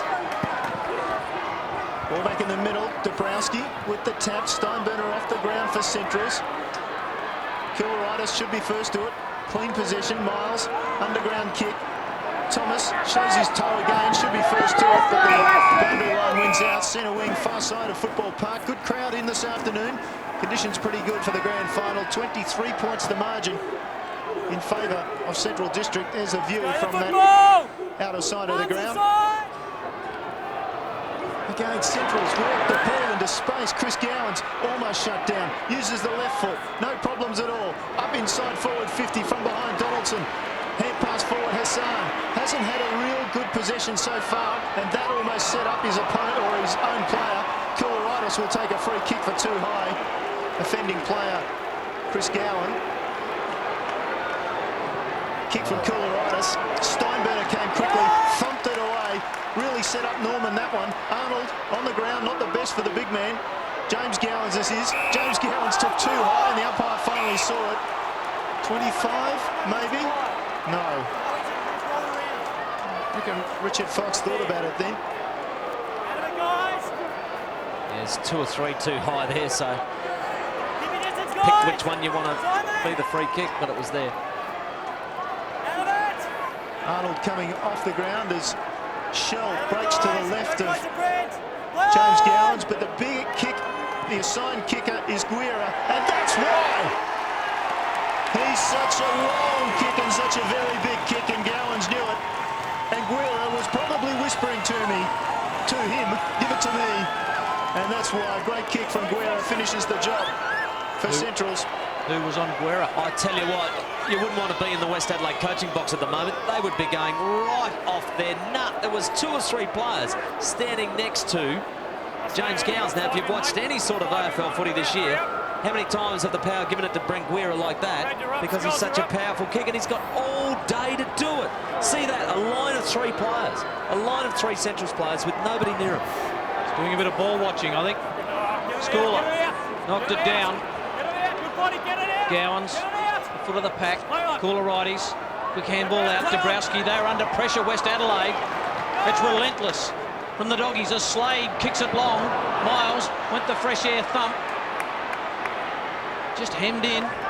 Got it to Norman. A fumble. Can't pick it up. There it is. That is genuine finals pressure as Norman disposes of Chris Gowans over the line. Yep. The hunger there is with Centrals, and they're handling the football a lot better and also tackling a lot better. 23 minutes gone. The Dogs have opened up a great lead. Thumped over the back. Running onto it is Cochrane. He's kicked 2. Tried to knock it to Bello. Chubb working hard. Bello's got him collared though. Taken by Hassan. Hassan kicks it long. Oh, just about a terrific mark taken by Scotty Hahn. Falls to Arnott, who gets it to Steinberner. Slade gives it back to Steinberner. Steinberner, the spear, looking for Cowan. Can't quite get it. Well done by Chubb. Chubb, brilliant play. The handball over the top. Koularides has Dabrowski. Flanking him the other side is Portpleasure. Portpleasure goes in short to Ruska. Ruska thought about giving it off. That's a terrible play by Ruska. A handball just up in the air, nowhere to go. Westies under terrific pressure. Gowans, this is Chris, little toe poke. Quite good enough, taken by Norman. Norman the handball to Fisher. Fisher who gets it to Piacenti, and Piacenti over the top to the run of Hassan. Hassan's got some space to work with here. Hasn't got much of a lead going except for Richardson. In front of Richardson, he'll be beaten on the ground by Guerra, who'll just take it to the line. Content to do that at half back. 29 points the margin. And we're well into time on in this second term. Centrals have asserted their authority. There's 6 wins and 1 loss this season against sides that have finished in the major round. They have dominated the season in many ways, and they work it from the fence this time. Gowans, that was deliberate. What does the umpire think? Throw it in. Gave him the benefit of the doubt there, but a very clever kick by James Gowans. That's my guess anyway. I think it's James. We'll never know. James Gowans, Jack Oatey medalist in 2000 when Centrals won their first premiership. You can hear the chant going up from the Centrals crowd as Tuck knocks it over the back. Score from Arnott. That was a great little hand pass from Arnott. Norman is found going tough at half back. Umpire will come in and bounce right on that SANFL logo, right on centre wing.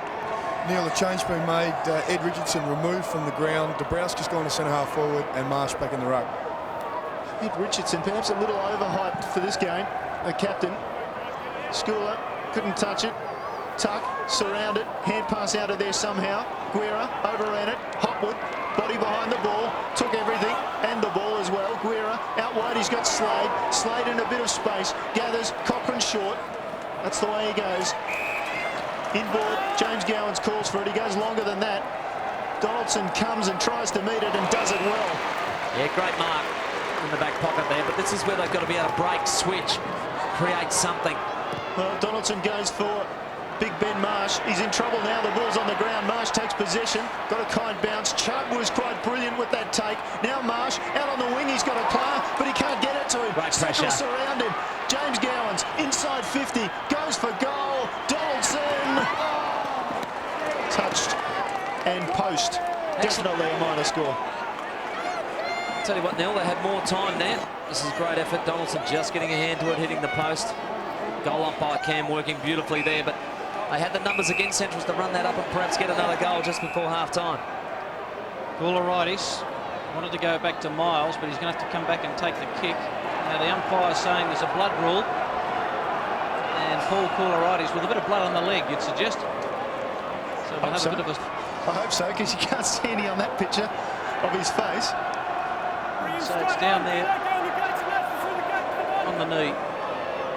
The left knee of Paul Koularides. There's Dean Howard, who's only just come on the ground, goes back, come off the ground, comes back on. So 10-4-64, the Bulldogs, West Adelaide, 5-4-34. In the grand final of 2003, Donaldson looks for and finds Fisher. That's a good kick. Fisher working hard in front of Brent Guerra. Dying moments of the first half. Hassan can't take the mark. Bello chopped off by Hassan. Got it to Howard. Maybe the chance for a late goal. Tuck didn't look. Just threw it on the boot. It's a high kick. Cassisi running with a flight. Cowan couldn't take the mark. Hopwood in desperately. Taken by Ruska. Ruska will kick it long. Now one-on-one between Bradshaw and Sibanala. Sibanala did brilliantly well. Knocked it to Swatala and then run off. Got it back. Sibanala did well. Thought about going in short to Steinburner, but he had Cochrane on the outer side. Cochrane may go in short to Shell. Decides to go longer than that. Looking for Chris Gowans. But back in his judgment, Donaldson takes the mark for the Bloods. He's held up pretty well down there, Donaldson. He's had a lot of fire coming in, but he's held up pretty well with his skill level. Skills were good that time. Found Tuck short. Tuck has Portpleasure in the middle with the hands raised, but he's actually surrounded. Don't think he realised it. Tuck goes longer. Fisher was the target. Fisher will come, and over the back it goes from that pack. Marsh put his body in there, took a couple of hits. James Gowans, though, comes away with the ball. His delivery pretty good to Swatala. Swatala's a very good kick as well. His hands weren't great that time. He dropped it. Satala looks back in the middle. Arnott has his hand up. Donaldson will come from behind with the punch. West Adelaide with the numbers on the ground. Well done by Westies. They managed to clear it. Hassan has not had a clean possession today, and that one was pretty good. He's put down after the play. Keep an eye on that. Cowan opposed to Hassan. Now it's come in the middle to Rusker. Rusker inside 50 with the kick, looking for Bradshaw. This time Bradshaw takes the mark. It's a great effort to push off and take the mark. I'm not sure that it didn't touch the ground, but Cowan and Hassan at it again. Don't worry about that stuff. Keep earning the football, son. Bradshaw with a chance here to just try and keep him in the contest. 30 points now. Pretty dangerous margin going into half-time. Bradshaw taking his time. Well, he might. Just a look from where he's shooting from. We see that big bank of aluminium seating missing. That's that terracing in the background there. As I said, they're going to put an all-bucket seat affair in for next year. Bradshaw's kick away to the right. And at half-time, will that count? One on the umpire. I think he signalled it's all clear, so it'll be a 29-point margin at half-time, the 2003 Grand Final. And Central's Tim well in control. Well, fantastic first half to the Dogs. They're going to be absolutely wrapped in that. 10-4-64, 5 goals in each term. Superb football, better settled. West Adelaide are persisting, but still making a lot of the same mistakes. Big improvement needed. So at half-time of the Grand Final, it's Central District by 29 points. And Tim, now just take us through those goal kickers.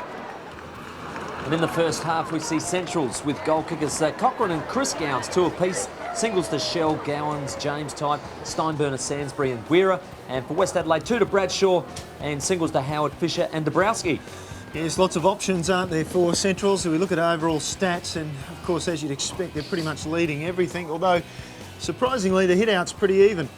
Yeah, I think Ben Marsh has got his hands to it a fair bit, but Centrals have more numbers around it. They've been very, very clever what they do. And look at the inside 50s, 35 to 18, really gives you an idea of what Centrals are doing.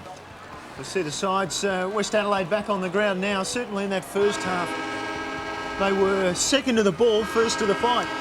Yeah, you're right there, and they tried to take a lot of tackles on instead of moving the ball quickly. I think they can turn it around. We saw in the round 13, and they got themselves right back into it. This is superb stuff, that. I think I called it a grand final moment. The smother of Hopwood. Chris Gowans picks up, gives off to the brother. How'd they find each other? That's amazing. And then off to Hopwood, and a magnificent goal. Sensational stuff in the first quarter there. Yes, and just their runners and their presence around the ball, obviously that's experience, and that's a side that's played together a lot and has experienced a grand final. Good clean skills too under pressure. That's a great goal by Richie Cochrane coming on and really making an impact in that second term.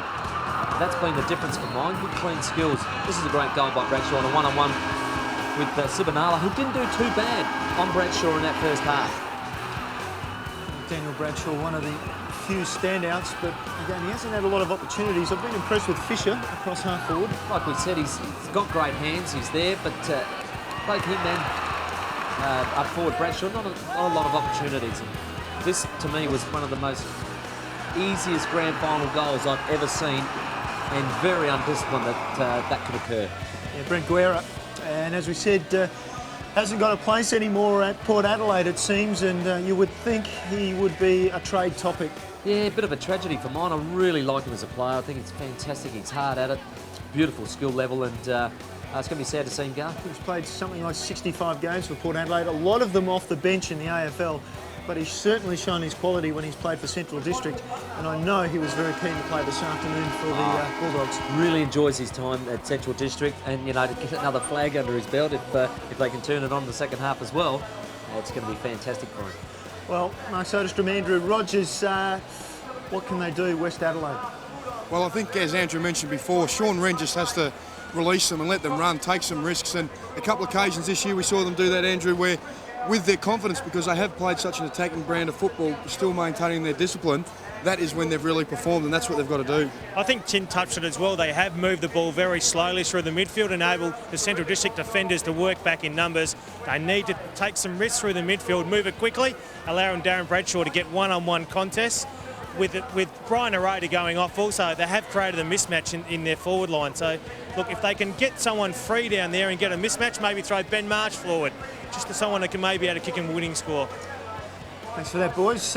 Look, interesting also, Tim, and this is what you'd be hanging your hopes on if you're a Westie supporter. They were trailing Centrals by 25 points in round 13, came back to win by 4 at Richmond, and that was the only time they beat Centrals this year. It was a superb effort. It was probably pretty much the same scenario. Central's well in control, and Westie's not doing the right things or moving the ball quickly. They came out in the second half and really turned it on. So a very important, I reckon, first 10 minutes of the third quarter. Just about set for a start to the second half of the 2003 Grand Final. Here's Michael Maney. The Bloods will need everything they've got in the tank in the second half to haul in this 29-point lead Centrals have. It's been a polished display by the Bulldogs. Third term about to get underway at Football Park in Adelaide, South Australia. Up goes Schooler, knocked it down. Chris Gowans couldn't take it with him. Norman didn't have a lot of it in the first half. Will kick them forward. It's a high kick. Up goes Fisher, can't take the mark. Tucks there, pretty good on the ground, can't get it to Hahn. That was his target. Rusker with the body. Bello. Hopwood dives in after the football. That's what grand finals are all about. Heath Hopwood, he knows a little bit about them. He's played in a few. Yeah, all 4 of them, and performed very well. He's an outstanding halfback flanker and really enjoyed the way he plays footy. Interesting, Tim, to see how Westie's structure up in this second half. Howard couldn't take it through. Healy locked up by Fisher. Yeah, that's good attack, and also the tackling down low, round the hips and pinning the arms. Whereas Westies in the first half got a lot of people high in their tackles and gave away a few free kicks. Another ball up just inside 54, West Adelaide. Hassan knocked it forward. Healy being held on to by Luke Nathan as it trickles out of bounds. So a subdued start to this third term. There's Richard Cochran, who was an impact player, had an impact in that first half. When he came on, Richard Cochran was terrific for them. Great second term, wasn't it? And just every time he's around the footy, one of those blokes that can make things happen. Tuck over the top, just knocked it forward. Again, Healy and his opponent Luke Nathan will take the ball across the line. Neil, you notice we did see Richard Cochran, also Damien Arnold on the bench. Brian Herrera hasn't surfaced, and there is some talk that he has gone off to hospital with that shoulder injury, and there's no doubt we won't see him again today. Thanks for that, Sotis. Ball in close again. Nathan and Healy, just for a change. The players involved before the umpire takes position. Andrew Rogers, can you see anything in terms of structural changes made out there? Well, importantly, I think the 2 injured players from last week, Salam Hassan is sitting down on the bench, and Scott Hahn certainly doesn't look 100%. And here's Hahn, speak of the devil. He rolled his ankle last weekend in the preliminary final against the Eagles. See, he's got a little bit of a mouse over his left eye as well. Here's Marsh trying to get to the front. We'll get a free kick. Umpire said he was held back by Schooler, who takes the mouth guard out to have a word. Well, this is vital, guys. This is a free kick, 20 metres out, dead in front. This is the start they want. They need this goal. Just another look. Marsh trying to get to the front. Schooler, well, technically was held on to. Certainly Westies fans would be saying, well, there was a couple of those that went against us in the first half. It's about time we got a free kick. So Marsh will line up from perhaps no more than 25 metres out. Neil, his target would be just the inside of the left-hand goalpost and let the wind bring it straight through the middle. Marsh follows the instructions perfectly. And a good start for West Adelaide in the second half, and boy, they really needed it, Tim. Well, that is exactly what they... First term, they had those sort of attacks but missed the goals. Maybe in this term they can make a change.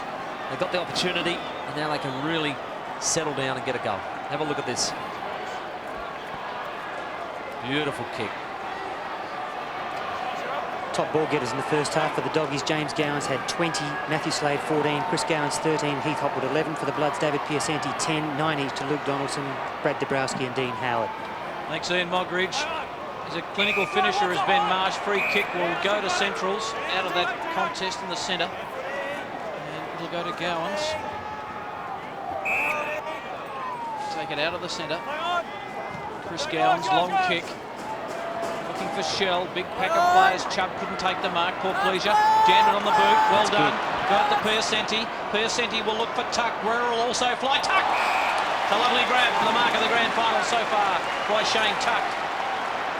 Guerra needed to go to the fist. Long kick by Tuck. Dabrowski can't take the mark. This is danger. Bradshaw slip. Sivanala just paddled the ball in front of him, taken by Graham to Arnott. So the Bulldogs are out of trouble. Arnott short kick to Thomas. Thomas, the leads by Cowan. He ignores that, goes further down the line. Sotala thumped away by Miles to the line, and the ball just trickles out. Not to be rude, but how quickly did that ball come out of their forward 50? It's a good mark by Tuck. He goes back, gets his kick on quickly, but then it just rebounds out of that forward 50 far too easily. A lot of push and shove around the ball again. Salam Hassan just got distracted. Chubb didn't. Over the top, he thumps it forward. Hahn couldn't get to the ball. Well shepherded away. Arnott, hand pass wasn't great. Hassan came in and then was swapped. Thomas perhaps was in his back. Umpire said no. Tim Pfeiffer to bounce the ball. Just in front of the interchange area. Benny Marsh. Unfortunately, out of that, he ended up giving a free kick away. Ball down, 23 points the margin. Marsh and Schooler go at it. Schooler had the better of it. Gowans wanted to keep it in play. Did so effectively. Tuck clearly wanted to take it out.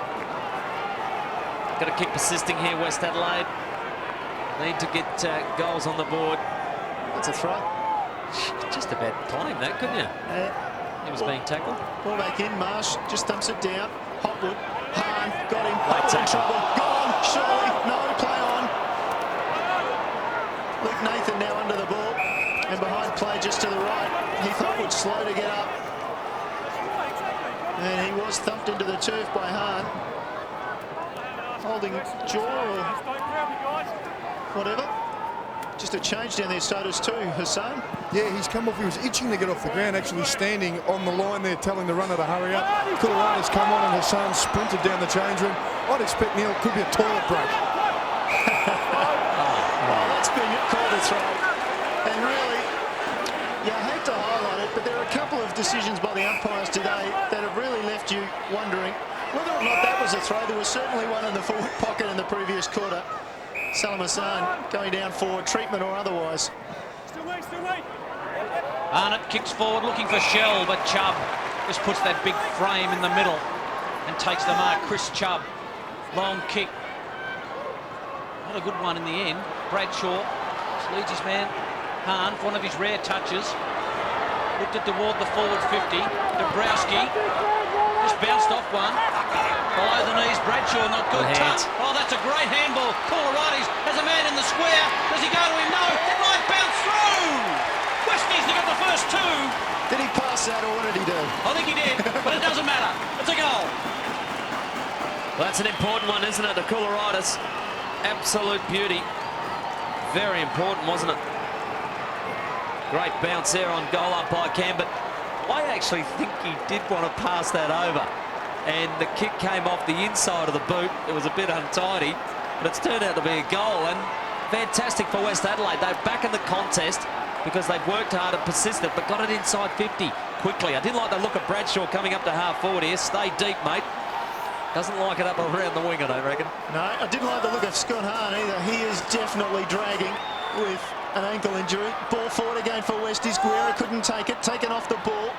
Thomas round the corner, down towards half forward. Swatala at the back, let his man and Miles get past him, and Miles took the chest mark.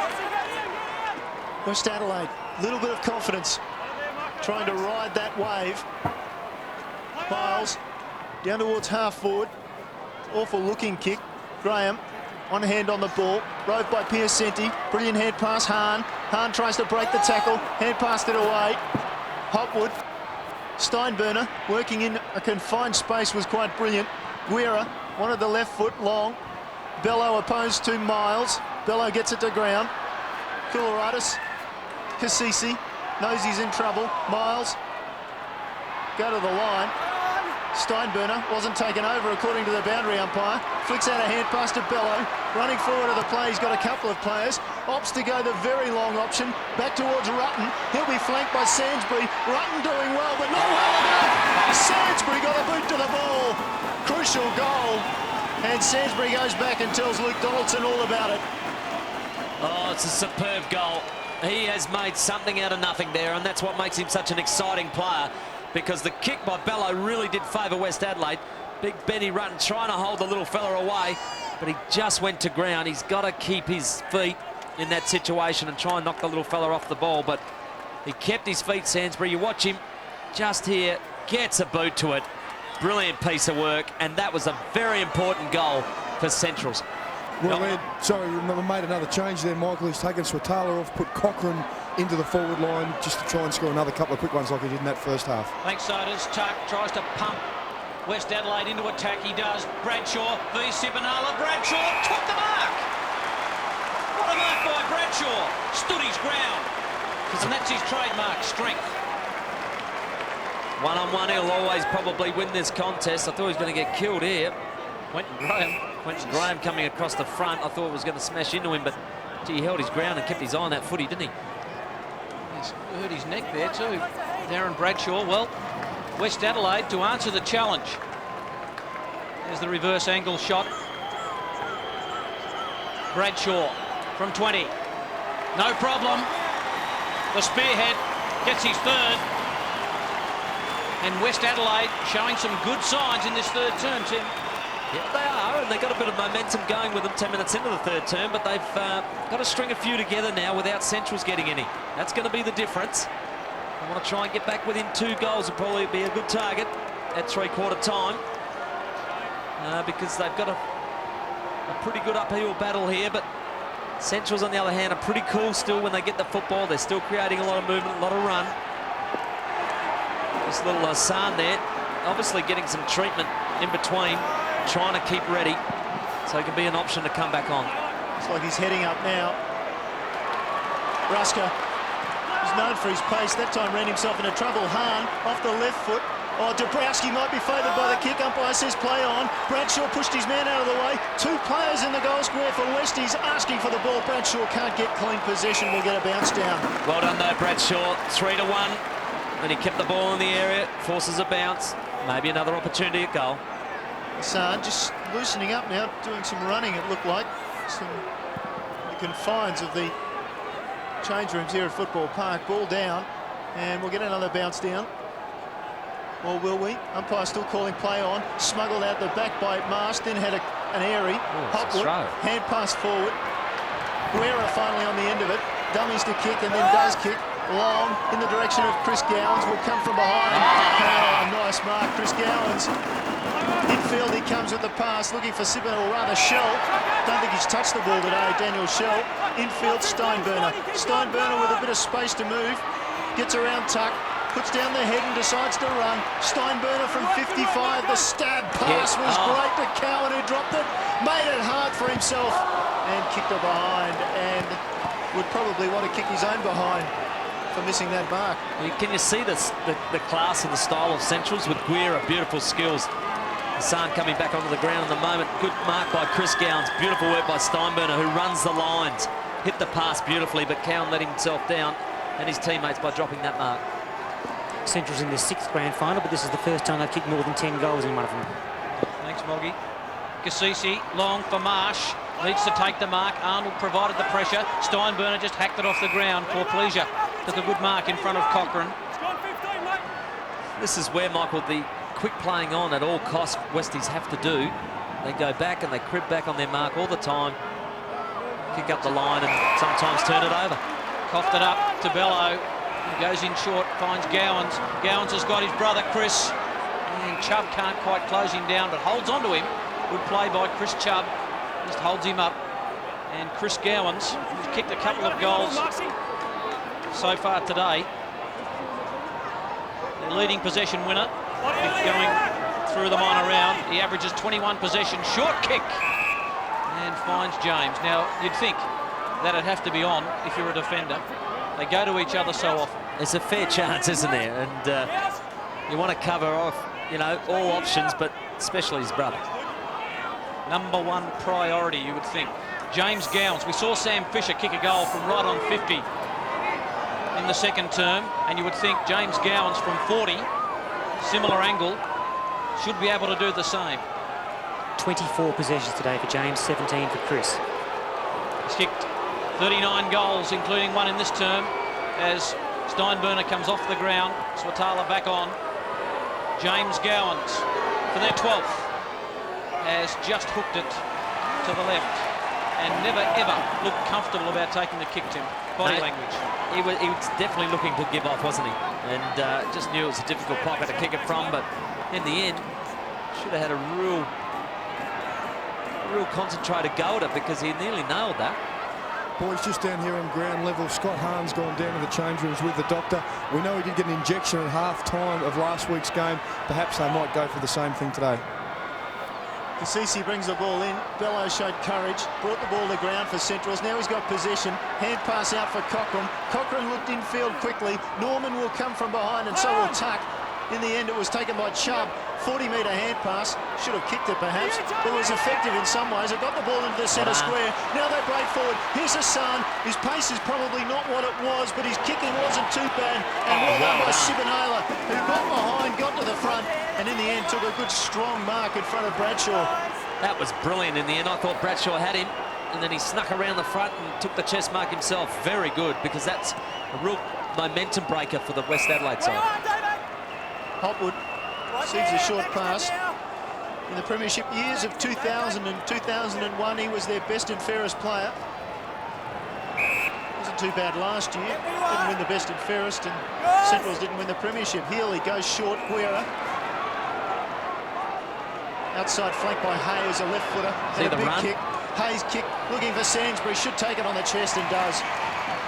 Sainsbury glances around. Running hard for him was Cowan. Umpire's given 25 metres. Well, Cowan took the mark in the square, plays on, kicks a goal, but it'll have to come back. You can't play advantage in that situation. Dion Moles has been pinned for this, Neil Cross, and he's just come across the side, and I don't know that it was all that bad an error, but it's been cost him 25. Going to give Ed Sainsbury a real opportunity at goal. Now, if there was just 50, what would have happened? Yeah, there you go. That's what he's paid it for. So Sainsbury with this kick to make it 25 points. Central's just holding West at arm's length at the moment. As we look right behind him, and on the other side of the ground, Sainsbury starts it right, leaves it right, minor score, and the margin 20 points. That certainly leave the door open for West Adelaide. And the 17-minute mark of the third term could be make or break for the Bloods now. 1 goal 3 in this term to the Bulldogs. Kasisi is having trouble hitting a target, kicking out from full-back. This time he gets Marsh. He's tried for him a couple of times, but it hasn't come off. So finally, something's worked from the kick-off line for West Adelaide. Marsh, Crows premiership player, kicks to Dabrowski. Ball thumped away from him. Slade got one high. Free kick to the Rover. It's that tackling I've been talking about all day long. Just haven't been able to get low and hard. Marco Bello goes to Shell. Rutten did well. Miles, the crumbs. Back to Rutten. Rutten's handball a bit fierce for Coolerides. Bello, quick hands, got it to Cochrane, who dishes off. Away to Healy. Healy, this is trouble. Healy dishes inboard to Chris Gowans. Shut down by Norman. He dropped the football. Luke Norman gets the free kick. West Adelaide have certainly gone up in intensity. Here it is. Look, it's a good tackle, but while we're showing this, he's still got the football. You know, when you get that momentum, move it quickly. Be urgent. Piacenti spots his target on the wing. That's Coolerides. Paul Coolerides. Looking for Hassan, just got some space on Thomas. That's no mean feat. Thomas is pretty well fleet-footed. Hassan, we saw go off early in the term. Looks to be running okay now. Just kicks it to the hot spot at the back. Mr. Reliable. Brian Herrera's not playing today, but this bloke is good enough to step up to his shoes. Heath Hopwood. Short and square. Arnott His kick was perfect as well, Sibanala. Now they might stall a bit. This is good by Eves, though, because what he's doing is making Bradshaw run. I don't think he likes coming out of that box. Sibanala now. Balked a couple of times, finally. No, yes. Yes, I will. I'll go down the line. So long and high. Marsh opposed to Arnold at the front. Coming across and taking it was Tuck. In the middle, he's got Piacenti. And he's a bit slow to move it. And a bit high to move it too. Norman. Perhaps a free kick there. Dabrowski gave a quick hand pass. Howard then was flanked by Koularitis from 40 metres. Koularitis nails a goal. They're not without a chance, West Adelaide. And Ben Marsh goes back to Shane Tuck and says, thank you very much, you started that. That's 2 goals for Koularitis. Well, that's a lot better movement. That's probably their cleanest movement for a goal that we've seen. Great attack by Dabrowski to Howard.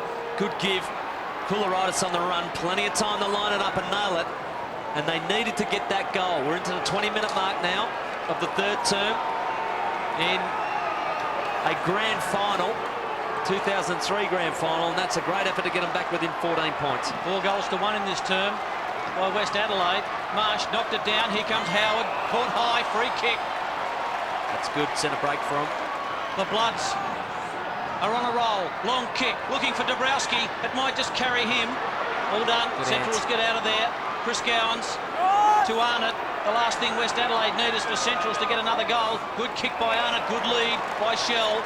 The Dogs will be looking for another goal. Arnott just kept running. Long kick. Cowan. Well done, Chubb. Good contest. He's got to knock it out of there. Does do. Looking for Cooney. I think you'd have to say he's looking for the boundary line. Yeah. Cooney. He did it Professional well. work. Did it beautifully though, Michael, and got it to the boundary line, and that's good play. There's Roy. Got his problems in this third term, Roy Laird. They're making a charge, aren't they? Yeah. How long can it last? Cowan, the backhander, Koularitis. Has got to get around Steinburner. Does so. Piacenti. He's been pretty good. Beats both he and Healy. Out of bounds. 73, he plays 59 in the grand final. Thing is, Centrals haven't been terrible. They've just kept running. They've kept creating. They've probably missed a couple of goals that would have really probably sealed it for them. 28,199 today. Not a bad crowd. Beautiful. Very happy with that. Marsh out of the pack, wide, out of bounds. Hopwood win it. Fisher, umpire said that was okay. The ball might have been more than the 5 metres prescribed by the rule book, but never mind. Out of bounds, centre wing, far side of Football Park. The work being done there on James Gowans. James, thank you very much, Sodas. The ball back in. Westies, ball comes to the back. Tuck was tripped. Umpire free kick. Guerra was away for Centrals. Not so. Tuck short. Goes in. Paul Clisha looks around. Streaking down the outside was Cooney. Coming forward, and great mark by Norman. And Norman's taken the ground again. Is that 25? No, says the umpire. That'll upset the Westies fans as well, and they've been upset a couple of times this afternoon. Crucial period in the game. Time on already. 2 minutes, 2.5 minutes into time on in the third term. Great example of Centrals pushing numbers back inside 50. Norman cracks long, goal, no! Hit the post. Oh, and things like that can break you in any match. That's a huge kick. He got a lot of purchase on that football. Very unlucky not to get a goal. His face was lighting up there for a minute. Great vision. Rode it all the way, Luke Norman, the former Melbourne player. Hey, this is off to Guerra. Who knows where he'll play next year. Kick chopped off. Touched on the way through. Cochrane, quick hands. Good hands, though. Got it to Hopwood. Just assesses, reassesses, and drops the football. Hassan was the tackler. Thomas running out of real estate. Just kicked it toward the line. Koularitis there. And also Bello. Ball trickles out. And the boundary umpire will throw it back in. Well, 23-minute mark, third term, 13 points in it. Westies sneak one before the siren. We've got an absolute belter on our hands. It really has closed up in the 2003 SANFL Grand Final. Marsh knocked it down. Cochrane, good hands. Arnott just slipped, got it back to Slade. It was a free kick paid to Arnott. Advantage rule paid. Goes to Slade. Slade's long kick getting back Rutten. He's been reliable back there. Made a few blues, Rutten. It hasn't been too bad. Wants to dish off to Cooney. Cooney, the young man, the 17-year-old. Will he go in the draft? Number 1 next year. Who knows? Good kick finds Fisher. See the way they moved that ball quickly, didn't wait, didn't go back over the mark. 25-metre penalty against Watala. And you can feel the momentum building, Michael Maney. You can feel it. Certainly can, Tim. Can they keep it going, West Adelaide? Into the pocket. The leads by Bradshaw. Norman just fell. Hay mopped it up. Arnott, good kick. Swatala at halfback. Take their time now, Central's. Very experienced side. 4 grand finals in the past 4 years. Testament to that. 11-7 plays 9-6. Down the line, the ball. Sainsbury did well against Cooney, but in the end, the ball over the line. Sainsbury just couldn't hold on. So get a throw in.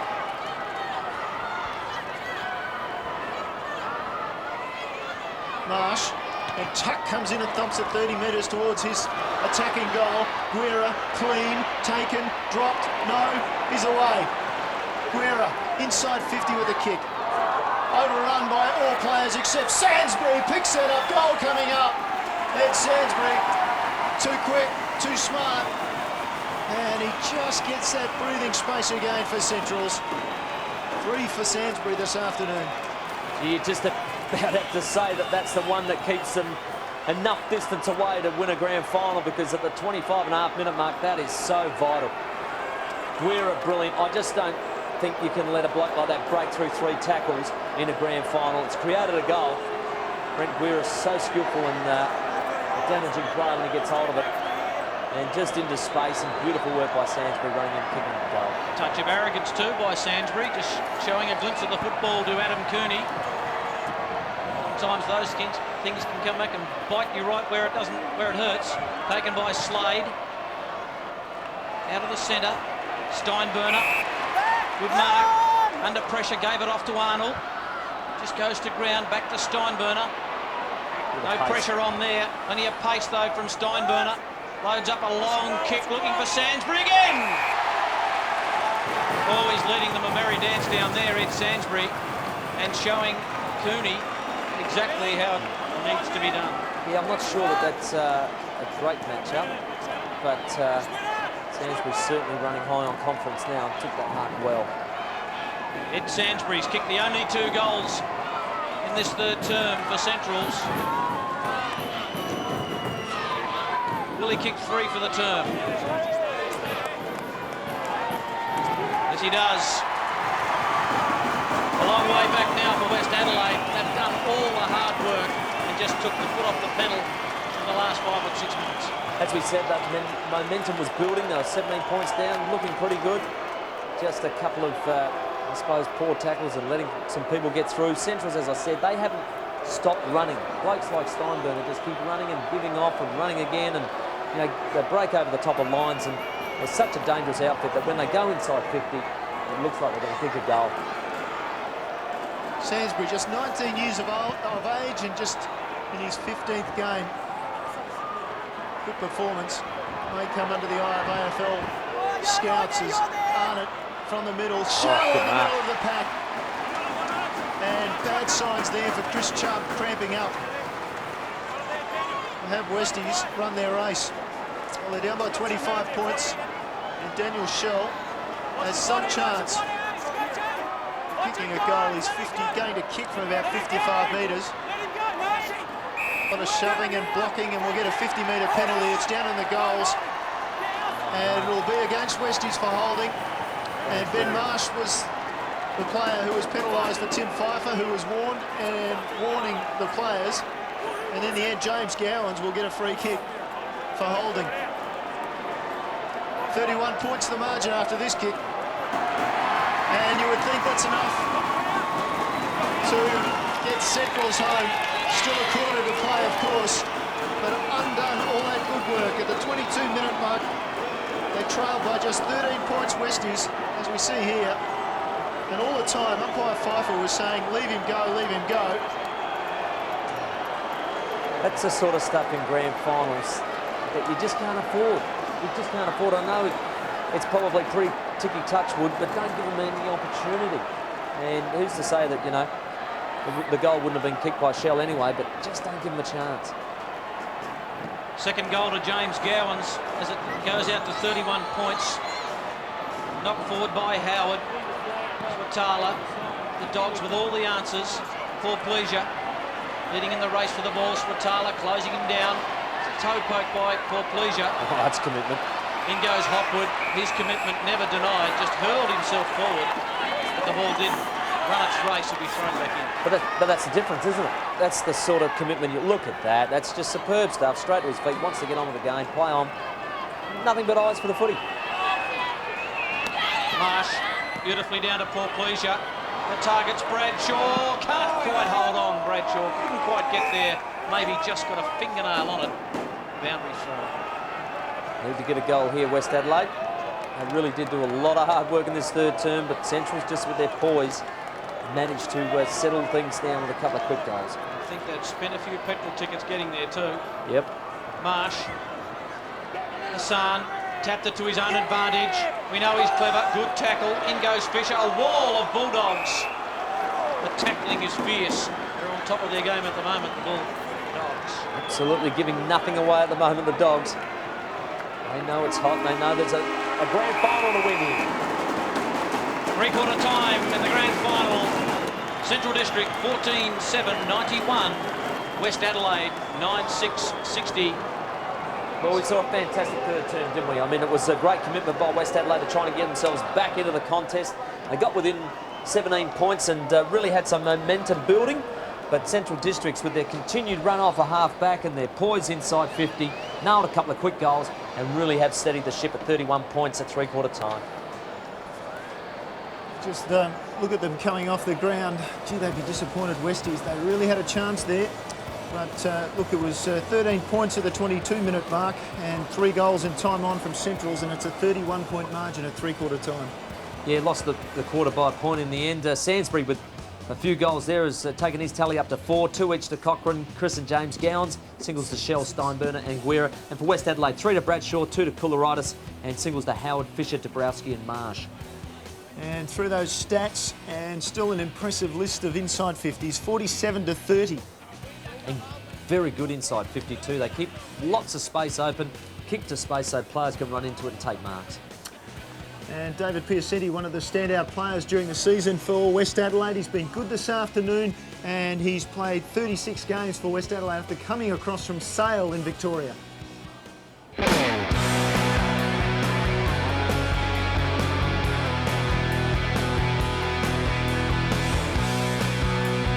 My name's David Piacetti. I'm 21 and I came from Sale in Victoria.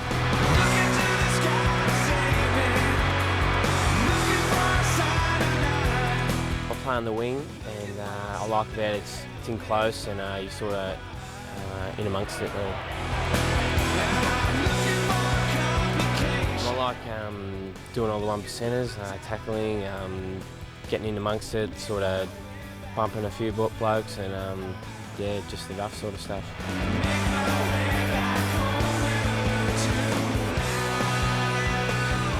Would have been quite easy to stay in Sale and you know, stayed there and just played footy there, but I really wanted to better my footy and you know, come over and try something different. It's been a good move. We've got senior players and we've got the younger guys, and the senior players have really been really good leaders. So us young guys have just got to sort of jump on board with them, and we just got to play as a team.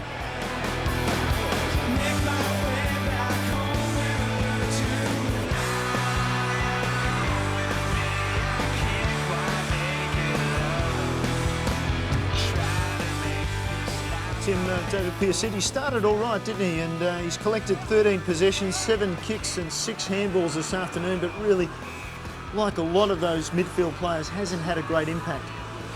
Yeah, he's still trying out there. They're all trying, and that's all you can ask, but they really do need to just create a bit more run when they get hold of that football, and certainly their endeavour has not been questioned.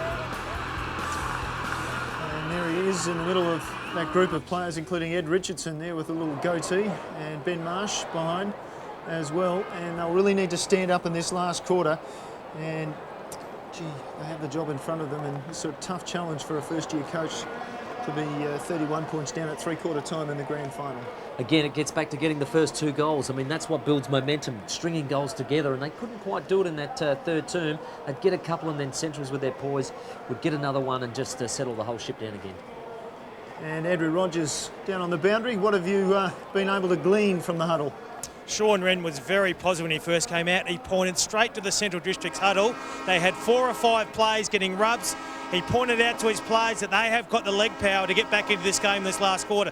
They have got some injury concerns. Salam Hassan has got a spasm in his hamstring. We saw a number of other players go down with cramp, and I don't think we'll see Scott Hahn again today. He's asked him to show caution to the wind, play on at all costs. They're going to have to pick Kinnear goals in this last quarter. Gee, that's an understatement, isn't it? They are going to need goals, and Roy Laird will have his players primed. I would imagine, knowing the Central style of play, that Roy Laird will be asking his side to close things up. Sodas, what's the story? Yeah, Roy Laird very happy, as you'd well imagine. West Adelaide having a real crack. Ed Sainsbury's 2 goals right before the siren were very important to give them some breathing space. Andrew mentioned that there are a couple of Central's players getting attended to. In fact, there were 9 players on the ground. The medical staff were working overtime, just ensuring that the hamstrings and the calves were ready so that the boys can run through that final quarter. But they're pumped up, they're ready, and I think they can just about sniff victory now. Thanks for that, Sodas. As you see Roy Laird addressing his players there. Gee, amazing story for him. In January, he would have thought, another year with the reserves. I've coached them to a grand final. How good's this? And in February, Alastair Clarkson and the club split, and he gets the call up to be the senior coach. And has just moved in ever so smoothly, and no real hiccups along the way. Just a fantastic performance, and maybe in 30 minutes' time, tops it off with the premiership. Sean Wren with Michael Flynn there, the shaven-haired Michael Flynn. Quite a task in front of that group. It certainly is, and as I said, you've got to get the first 2 goals, try and string some momentum together, because otherwise the Central's outfit will just settle the whole ship down very, very early. And if they get some goals, they will continue to run, because that's their game, and create space. And Roy Laird, confidently, perhaps still that look of concern on his face coming off the ground. And earlier we should say that the Volunteer of the Year was presented to the crowd. Robert Officer from the South Gawler Football Club, and that's from up near the Barossa Valley. And Robert is in his 40th year of service to the South Gawler Football Club. Started when he was 15, and he's with Sodas right now. Bob, must be terrifically rewarding to be notified for your achievements. Oh, from the club point of view, it's very satisfying, and from football, country footy in particular, it's rewarding, yes. And Bob, how difficult is it now for country clubs to find people to help out? It gets harder and harder every year, Mark. It's very hard, very trying. So much is expected of officials, volunteers. It's very demanding and very hard to find volunteers. Well, Bob, congratulations on the award. Thank you very much. Thank you. Now we're set for a start in the final quarter. Here's Michael Maney. Well done to Sodas for holding up things.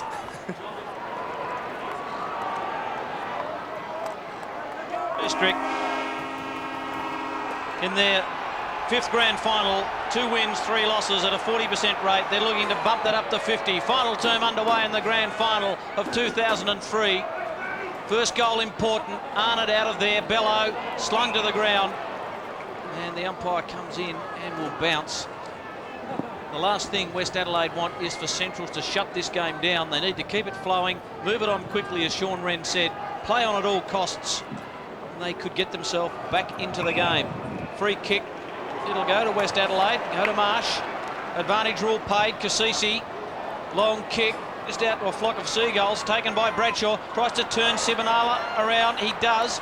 Loses possession of the ball, Thomas over the top, Arnott. Ducked it back inboard, Sibinala in all sorts of trouble, ducked the head. Poor tackle on the way through by Norman. And the free kick will go to Eve Sibinala, who really has matched it with upper body strength with Darren Bradshaw this afternoon. Bradshaw's kicked 3, but Sibinala has done pretty well. The kick down the line, just kept in by Marco Bello, the former Box Hill player. Long kick, looking for Shell at the back, Rutten. Now this is where they've exposed Rutten with a bit of pace, kicked off the ground by Slade. A couple of times it was Sainsbury in the 3rd term, this time Matty Slade, who just got the slip on Rutten, and the early goal, an ominous sign.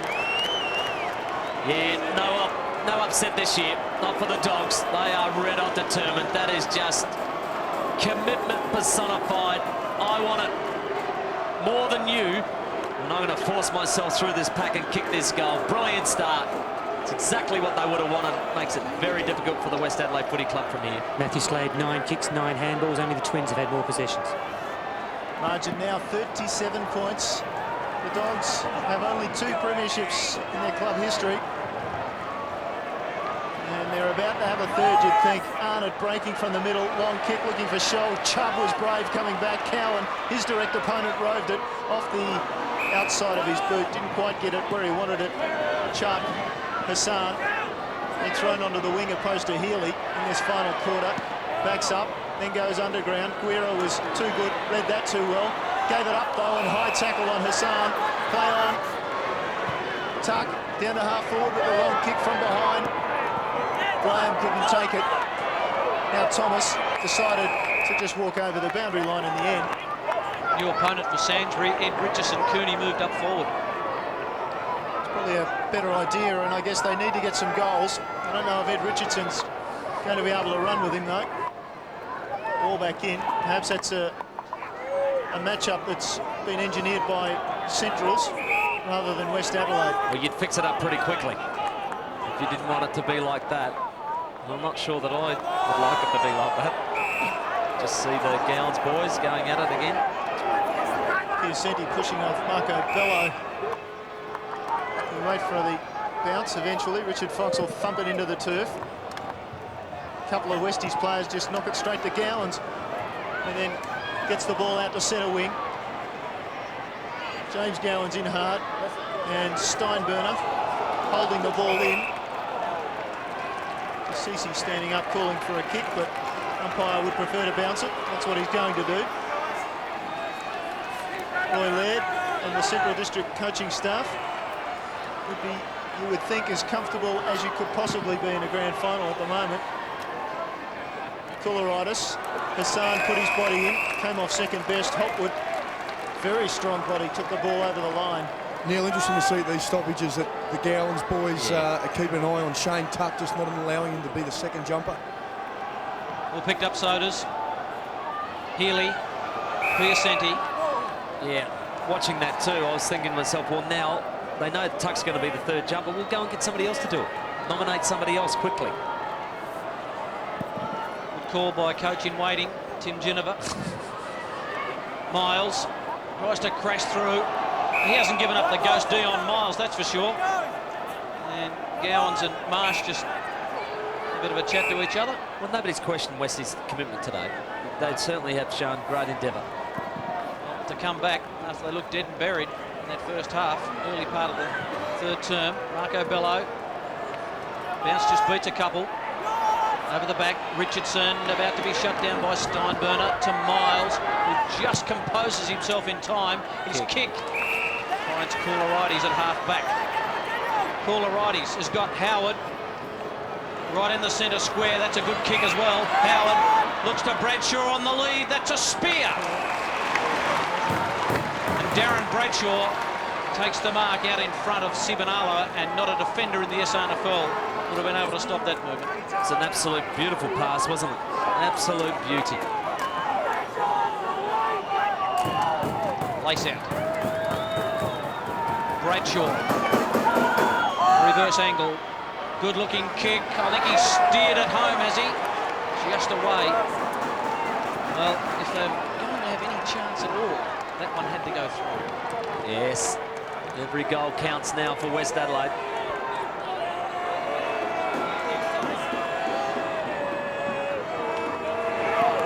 Guerra, wide and high, and Healy will come and take a mark. He just got the ride then, didn't he? With the old legs off the ground, not a bad effort. Only partially off the ground though, weren't they? Healy considers the options. Westies with a couple of players in Marsh and Tuck back in range of this kid. Marsh and Tuck both go for it. Marsh and Tuck both miss it, but Hassan doesn't. Hand pass, smothered. Tries to back out of there. Did well in the end. Just couldn't get a clean possession. Shell's in trouble. Hopwood. Donaldson should come across and take this. In fact, he's met hard by Chris Gowans. Now Chris Gowans tries to outside of the boot. In the end, it's over the boundary line. Tim, in this setup, Centrals have been so good at blocking tuck, but they've also got the second line of defence in knowing that Westies are just trying to smash the ball forward, and they've set a player off the pack as well. And lots of good work around the stoppages. See if they can do it again. Off the ball, player down was Ed Richardson. Picks himself up. There are some tired boys out there, and they're mostly wearing the red and black colours. There's a few tired ones in the red, white, blue, let me tell you. They've really put in. And feel my feeling, watching Chris Gowans and Hopwood, they're really sucking it in. Slade, good work. Got away from Cooleritis, sent it up the ball. Richardson opposed to Sainsbury. Over the back it goes. Brilliant take and almost worked that time for Swatala. Kasisi was good enough to intercept. He goes for the boundary line on the far side of the ground. Guerra will get there ahead of the line. Tries, oh, well done by Fisher, tries to get around him. Fisher just blocked the hand pass. We will get a throw in on the far side of the ground. The kids enjoying the footy. And if you would like to buy a copy of this video, just phone 08 8343 4601 in office hours, and we'll be happy to oblige. Any game in the SANFL this year, including the grand final. Marsh knocks it down to Hassan. Just dribbles it. Nowhere to go. Dabrowski, can he keep it in? No. Dabrowski hasn't really been able to stamp an authority. Hasn't been able to take a mark up forward. That's been a big problem. Haven't really had a lot of great movement inside their forward line today, Westies, so it doesn't really allow for that. No marks at all for Dabrowski, 11 possessions. Playing a centre-half forward, that's tough. Perfect knockdown to Hassan. He kicks it inside 50. Bradshaw forced to go the spoil. Did well. Loose ball about to be pounced on by Guerra. Well done, Norman. Eyes only for the football. Dives in after it. Taken by Bradshaw. He needs to finish. Darren Bradshaw. Off the left boot is away to the right. Kicking points, not goals. Time is running out. Goals definitely on the menu. That's what they need. They're going to be a part of this, but just can't see it at the moment. They keep running. Steinberner's been a real good link and a real good running man for Centrals today. Just able to move the ball from full-back to half-forward so easily, Centrals. Sainsbury just ran out of room. That's the only thing that stopped him gathering it. Time to talk about OT medalists. Gentlemen? Judging on the first half when the game really needed to be won, James Gowans was awesome. So could be the only, the first person to win two. Here's Tuck out of the ruck contest. Bello will be first to it. Gathers. Steinberner. Knew he had a player inside. Chris Gowans knew he had a player inside. Couldn't find him right. Cooleritis away towards Dabrowski. Got rid of his man. Did it well. Guerra fell off the play. Centres up. Bradshaw. Can't get there. Now he can. Away from Sibanala, not quite. Hand pass in front of Norman. Norman gathers. Good hand pass to Cooney. Has the pace and has the strike power to finish. So a goal for Westies. Badly needed. That's an understatement. Can they do it? I don't think so, Tim. Well, probably making their fans pretty happy with their continued efforts to try and keep in the game. Really haven't done it when it's looked nice and clean and easy. Probably got one of those goals today out of 10, but they're still hanging in there, still fighting away. You get your money's worth. Adam Cooney, 7 goals straight in his debut SANFL season, and has played a lot of his football across the half-back line. 7 kicks straight today, no handballs. Thanks, Ian. Another goal here would make life interesting. Fisher runs onto it. A duck around Guerra. Good play, just screwed it round the body. Taken by Cooney. Cooney, can he kick a miracle goal from there? Off his left boot! Cooney! Oh, I've seen some magic goals this year. I think Cooney might have saved the best till last. That is an amazing goal. That is an amazing goal, and what a team lifter it could be. Just fantastic stuff. I was thinking, you're kidding me, you can't kick it from there, son. Brilliant stuff, and that's really lifted the side. Again, that's 2 goals in a row to just gain momentum. Make it 3. You don't know what can happen, boys, but that is just fantastic stuff. And Sean Wren said, you know, it was about 11 blokes down there getting rubbed. Centrals are tired, and they put in a lot of hard work, but they're the sort of side that does get a goal in this situation. Slade. Opportunity almost taken. In the end, got his left foot kick away. Chubb will come from behind and punch. Bello, the soccer kick out of mid-air. Now Chris Gowans, head pass, and finished by Sainsbury. And any question about it, or about the result, was just finished off by Sainsbury. 5 goals for the young man, the 19-year-old. And we talk about Adam Cooney, and perhaps he might be playing his last game for Westies. He'll probably be drafted in the AFL, and this young man is putting a case for himself as well. Well, I'd hate to say so, but I said they're the sort of side that gets a goal in this situation, and they just want to make me look good. So I thank you for that, Centrals. But what a performance it was in the middle. Slade knew the moment had to be won in the middle, got the ball out, brilliant stuff. School has been great all day, a big battle against Marsh, and that's just superb footy. There's your Jack Odie medalist as far as I'm concerned. Sainsbury back in the middle. Taken by Hassan. Handball over the top. Marsh can't run onto it. Thomas just hacks it out. Miles overruns it. James Gowans. Good hands. Looks for Healy. Just breaks the tackle. Daniel Healy has a bounce. Wants to kick with his non-preferred right. Long kick by the skipper is just off target. So they've regathered themselves, the Bulldogs. He had all of the Central supporters behind the goals up on their feet, waiting for the magic moment from the captain, but it wasn't to be. Ball back in quickly. Across the front comes Chubb to take the mark, 60 metres from his defensive goal. Down the ground he has Hassan in a bit of space, but also Piacenti wide. That's the option he chooses. Moves it quickly. Not the greatest of kicks. Koularitis was good enough to keep it in and takes off. This man's looking for another AFL club. Hasn't done a lot today. Drives it up, looking for Bradshaw. Over the back it comes. Sibonala cleans up. He's been good on Bradshaw. Graham goes wide, looking for the boundary line, but it doesn't matter if it doesn't make it because James Gowans is there, and in fact he'll gather it in. Got a lot of territory in front of him to work with. The players upfield say keep coming. He goes in short. I think that was half volley. Umpire calling play on. Cochrane taking the ground. Gowans. And eventually, Bradshaw. Gee, I was surprised he was there. Did some chasing. They had some nobody up forward then as Tuck takes the ball and drives it in long. Norman, he won't get to the ball, but he does take out Graham, and that'll be 25 metres and possibly a report. It's 50. Yeah, you can hear umpire Tim Pfeiffer, who's pulling away at Norman. And clearly Tim Pfeiffer was not going to put up with any of that stuff. Yeah, pretty late stuff there. In the end, the kick from Tuck probably could have hit a target in Cooney. Guerra drives long, up inside 50. Bello tried to do the spectacular, was Cochrane in fact. Ball on the ground. They all get in over it. Howard just taps it wide. Sainsbury toe pokes it. Koularitis over it. Miles the other way. Centrals, the Dogs are just hounding people. Just like a pack. In they go. And finally we'll get a bounce down. It's still inside that forward 50 for Centrals.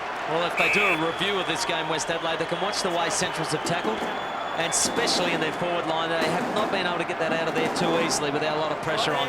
Tackling's been very good, low and hard. Haven't given away a lot of free kicks with it. Pressure in the West Adelaide box. Or maybe as it all just started to slide. Ball knocked forward.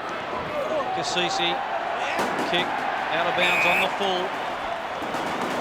Now, the wheels have never fell off for West Adelaide, Tim, as you've said. They have continued to try extremely hard. Things not going right for them. The pressure the Bulldogs have put on. Matty Slade's got it at half forward. It's this last 10 minutes where the danger of the margin blowing out happens. Reverse angle. Matty Slade's kicked one goal in this turn. That one off the ground. The first of the last term to the hot spot. Cowan can't take the mark. Well done, Richardson out of there.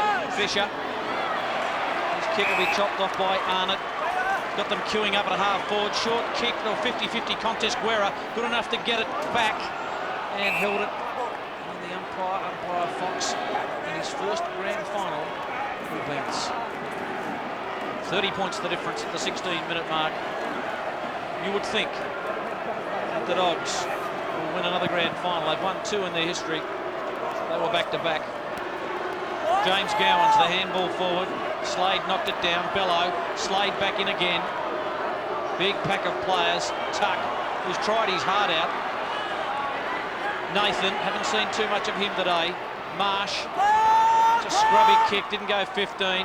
Swatala off the left boot, kicks it to the square, just bounce through for a free kick. Will go to Chubb against Cowan for a push. Just hanging in there now, Westies. Centrals are just driving forward time and time again. They're just hanging in there. Chubb, pretty slow to react. Had a couple of players on this side of the ground calling him. In the end, as you see, signalling very much that he wanted to go to the outer side of Football Park. That's the direction he goes from behind. Koularitis was well and truly up too early. Arnott farmed out the hand pass, so did Healy. Rusker, no impact this afternoon. Shannon Rusker, that hand pass was pretty good. Miles off half-back, running through the centre. Nobody in front of him. He can still go. He's still got room. Can still take another bounce. Nobody's coming at him. His short pass was good to Cooney. Cooney already with 2 goals in this term. Perhaps should have gone forward earlier in the match, Tim. Oh, well, it's one of those things in hindsight. It's a beautiful thing, isn't it? We've all got good vision then, but that was good by Miles. He bounced through the centre, could have blazed away, but had the vision just to chip over. Cooney now will kick from just inside 50, perhaps just on 50. Just inside, in fact. Long and high, and he's kicked his first behind of the afternoon and of the season. Just off to the left for a behind, but pretty exciting football. I think we'll see a lot more of him at a higher level. 29 points the difference as Guerra just shorts it. Finds Thomas. The 18-minute mark, you would think the Bulldogs are safely home in 2003. Thomas just holding on for as long as he can. The umpire says play on. Bradshaw decks him after he's kicked the ball. And he's kicked it out of bounds on the full. The free kick will be taken by Cooney. This kick 2 goals 1 in this final term. Adam Cooney with the long blonde locks.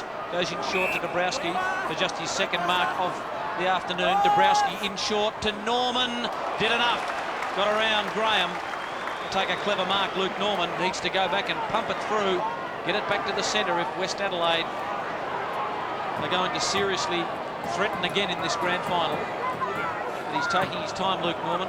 Well, it's a good example of the West side, really just kept persisting, just trying to create something. 2 goals each in this final term. 2 to Cooney for West Adelaide, Slade and Sainsbury the Centrals. Luke Norman from 45 doesn't quite get enough of it. They fly. Cooney at the back. Cooney, clever. Will he kick another one? Cooney's just missed, I think. Just to the near side. So maybe he'll go on a point-kicking rampage out of Cooney. Well, he's been alive down there. He's creating a little bit of havoc, and good on him for persisting. 28 points now, the margin. Centrals using up the clock. Guerra in short to... Well, he didn't go short. I thought he'd go to Hay. In fact, he came down this side of the ground to Hopwood. Hassan, who's been brave, you've got to admire him. Now to Hay. Inside he goes Bello. Bello, left foot is his favoured one. Inside 50. Oh, there's a paddock there. And James, or rather Chris Gowans, runs into it. West Adelaide do well. They come outside 50. No, they don't. Rutten. Interesting, Neil, that they haven't put Rutten up forward, seeing he plays up forward for the Crows. He tried that one today so far. Tried hard, Ben Rutten, 7 marks, 10 possessions. Been not their worst player. Donaldson bounced out of defence to Fisher. Fisher looks inside 50. That's a horrible kick. Mark that one. Dabrowski will try. Sibanola will punch. Nathan has a hand pass on over the top, or in fact he kicked it to Norman. Well, he had both options there and took the right one in the end. Norman will have a shot from 25 metres out on a 45-degree angle. And they're warming up down there, Sodas, for the celebrations. No, it's still very subdued down here, Neil. Damien Arnold, Daniel Scholl just sitting on the bench, look very relaxed. Roy Laird's still up in the box there, so no, there's certainly no celebrations as yet, Neil. No celebrations for that kick either. A stray from Norman, minor score. West Adelaide, well, they've had opportunities, haven't they, in this last quarter, and stray kicking. Not a good kick by Norman. There's the view of it. Guerra, as they do, just zoning off. Simon Arnott, or is that Quentin Graham? It is. as Hopwood takes a well-deserved break down there. Hoppy, you reckon you're home, mate? We're home, mate. We're home for sure. Beautiful. Good work, Sodas. Heath Hopwood thinks they're home. Quentin Graham. A good kick, locked up by Guerra, who tried to get it to Thomas. Well done, Cooney. Battle between the young Tyros. Thomas did well. You'd think he'd have a bounce. No, he won't. Just kicks it long, looking for Chris Gowans and Miles. Miles thumps it away. Knocked forward by Richardson. Cassisi's there. About to be shut down by Cochrane, who just hasn't stopped running. Well done. This is taken by Healy. Healy gets it to Slade. Slade throws it on the boot. It's all over. The Doggies can't be beaten. Matthew Slade, who debuted in '98, the 27-year-old, kicks his second and his 13th for the year, and the Bulldogs are home. I think we can say now that Centrals will be the first club to win league reserves and under-19 premierships in the same season. Not a bad feat by Central District Football Club. Did not win a premiership between 1964 and 1999, and they now, you would think, will have their third in 4 years. Slade, or rather Bello it was, who was held back out of the middle, will get a free kick. As they've done all day, look to play on quickly. Bello goes wide. Arnott, he's been very good, picks up touches at will. Inside 50, the kick to Gowans, doesn't quite make it. Chris Gowans around the corner, and not too bad. Richardson going back in the last line of defence, short to Donaldson. Rutten is further on for him. Hand pass just didn't quite make it. Donaldson backed up and got the 1-2. Down the line, from behind comes Fisher. Meets the ball, takes it out of bounds. So there's the cup that we can see, the Thomas Seymour Hill Cup, already engraved twice with Central District name. And this afternoon, or later in the week perhaps, it'll get the Central District name there again for the third time. West Adelaide with 8 premierships, they won't add to it. Here's Bello. His kick out in front of Shell. Good contest. Gowans, James type, round on the left foot, couldn't get a clean kick away. Good pressure coming from behind from Richardson. And again, West Adelaide repel. Cooleritis from half-back just slips. Not been a good day for West Adelaide. They've kept trying though. Cooleritis got it to Piersanti, knocked over by Bello. Sansbury, long way from goal Ed Sansbury, just gives it back to Steinburner as they try and work down the clock. We've been going 24.5 minutes in the grand final. Nathan Steinburner has the football. It'll be a celebration. Roy Laird from reserves coach, thrust into a role after Alistair Clarkson was taken from them by Port Adelaide. Guerra, who will leave Port Adelaide power, chips it to the former Sydney Swan and Geelong player in Simon Arnott. Simon Arnott, just 7 possessions in the first half, but 18 since half-time. Thanks, Moggy. Arnott goes to Healy. As the chant goes up for the Doggies, the fans are celebrating already. No final siren yet. The skipper, Daniel Healy, is told to get on with the business. Shorts it up to Quentin Graham. So just a matter of manning up at the moment here, Neil. Yes, not an easy job to do when your legs are tired and you know you're down by 33 points in the ultimate game. Roy Laird still keeping the emotions under control. Probably thinking, what will I say when we win? Guerra. Don't think it'll matter what he says, to be honest. Guerra just marking the ball. And they have options aplenty, and Guerra can go short, and he does go short. Tyson Hay with the mark. Just an interchange going on down there. It doesn't really matter. They could play around with this ball for 10 minutes if they like. Sibonala is that player. Thomas just backs up. He's got Hay inside, and he's got Sibonala. Let's see. Sibonala says, oh, you can have it, Tyson. Some of the crowd not appreciating the skills on display here as the ball just goes wide to Quentin Graham, racking up the stats. Oh, he's decided to play on. Hand pass over the top to Thomas. He breaks towards half forward, drives it in long, very long. Shell at the back, at the front chub, and Cooney, look away hand pass. And Hassan, the look away kick, missed everything. We'll get a bounce down in the forward pocket, right for Central District. Tim Pfeiffer, the umpire, coming in. And blessed relief, we actually got some game action, Michael. A little bit of time. Didn't be long to go. 26 and a half minutes gone. Ball thumped away. Slade has kicked 2 last quarter goals.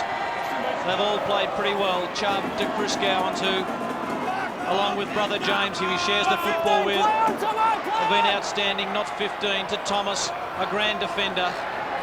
Represented the state this year. Long kick, thumped away by Richardson. Healy, off the right boot, has just kicked the behind. So it's out to 34 points.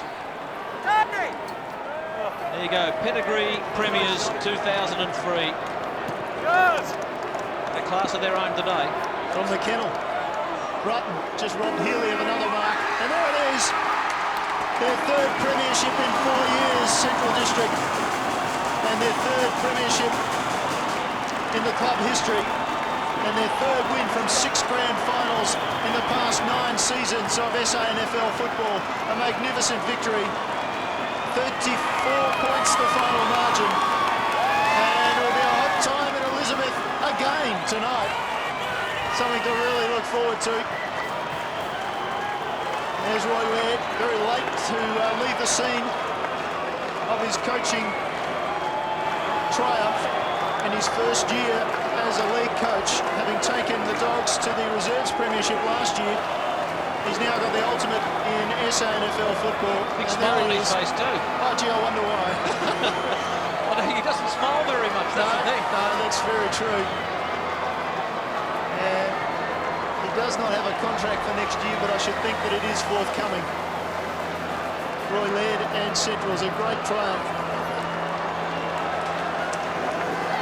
And somewhere out in the scrum, we'll be trying to get an interview with that man as he comes down the stairs, Roy Laird. Mark Soderstrom is trying his best. Have a go, Soders. Roy, congratulations. How's the blood pressure? Pretty high. Unfortunately, that last 5 minutes was reasonably relaxed, but just unbelievable. Can't believe it. Made a very special period of football just before 3/4 time was a sealer. Yeah, look, our boys, every time there's been a challenge this year's thrown it, and they've responded, and again in that time we were able to just step up a gear, and fantastic. Roy coached the Reserves Premiership last year, Senior Premiership this year, ready to sort a new contract out of Chris Grant. Well done, mate. Go and have a chat and sort that out later. Thanks, mate. Thanks, mate.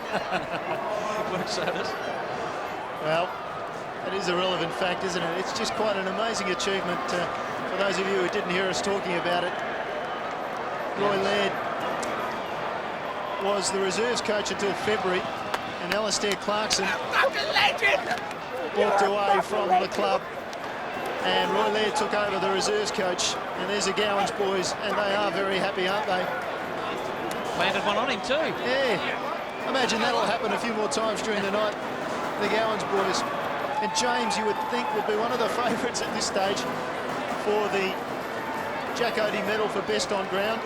That's all to come. Stay with us. We've got all the presentations and the celebrations. Ian Mogridge will give us the stats for the top stat getters in the day. Well, I might for Central's to deal. James Gowans had 30, 17 kicks and 13 handballs. His brother Chris had 23, 14 and 9. Brent Blair had 19. Nathan Steinbrenner 18. Heath Hopwood 18. And Matthew Slade had 23. For Westies, Paul Kaloriotis had 18. David Piacenti 16. Dean Howard 13. Yes, well, we'll go down to Andrew Rogers now, I think, as he's trying to interview James Gowans. But James Gowans, Andrew, a little bit busy. Grab him back and you can talk to him. Oh, he's getting mobbed down here, Neil. It's been a wonderful day again. Are they getting any sweeter, do they, James? Oh, mate, they're always sweet. They are beautiful. They're the best thing. A lot better than last year, Sodas. Thanks, mate. I'll tell you what, just to everyone who missed out, there's a lot of stiff blokes in the club. That's why the club's in a great position. And, you know, guys like Jeremy Off-to-Hide, can't remember who else there is, but it's all for everyone, boys, the whole club. Everyone get to Nap Oval tonight. It's going to celebrate. And does it erase the memories of last year? Nah, they're always there, mate, but it just makes this one all the more sweeter. It's a big night at the kennel tonight, then. Beautiful night, Andrew. Thanks, buddy. There's James Gowans, one of the likely Jack Odie medalists. Yeah, and we see Heath Hopwood there, and there's a very, very disappointed Sean Wren. A year of really outstanding work from Sean Wren to take, well, Ed Richardson described it during the week as a rabble of a football club, and to lead them into the premiership decider and ultimately beaten by 34 points. Well, the way they were spat out in that elimination final last year, they were just terrible in that game. And I think it was against the Eagles in that match. And for them to fight back and make a grand final, I know they won't like hearing it, but what a tremendous effort to actually get into a grand final. Sean Wren won't have any of that. He would have believed that his side was well and truly good enough to win this match. But I'm afraid Centrals really were the side. They pumped West Adelaide by 70 points in that round 4 clash, and I think the belief was still there from Centrals that they could go on and for bigger and better things. There's Dean Howard, who is pretty gloomy at the moment, but what a stellar year he's had on ball for West Adelaide. You've just got to take your hat off. They never gave up trying, West Adelaide. They continued to push hard, and there's Rob Kerrin.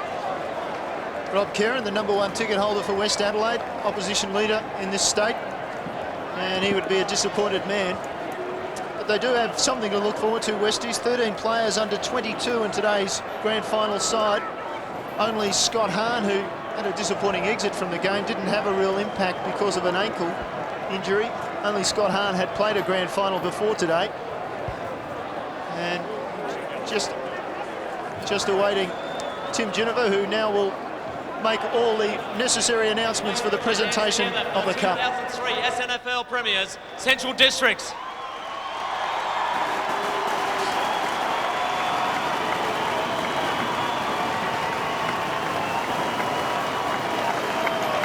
The Doggies are back.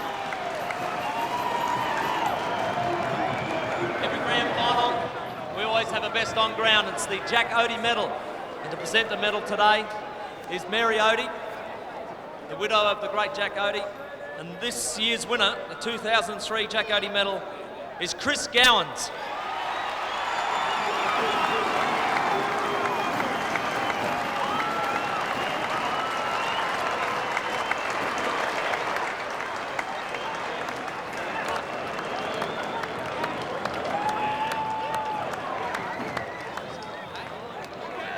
I just think the boys today were sensational. 3 premierships in a lifetime, sensational. I'd like to thank all the fans for coming out. Been sensational as usual. And I think any club to win 3 premierships in a year with the 19s, the reserves and the seniors, it's just a great club. Sensational too many times. I'd like to thank the Westies boys, but get back to the Ponderosa tonight and let's get into it.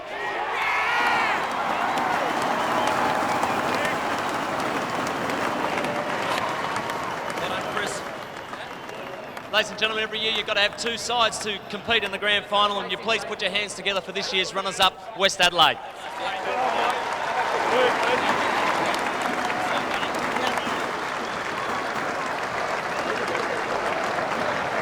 Now I'd like to introduce a past SANFL champion, Lindsay Head, triple Magarey medalist, to hand out the premiership medals as we hand them out one by one. We'll go through the numbers, and the first one up for the Central District is number 2, Tyson Hay.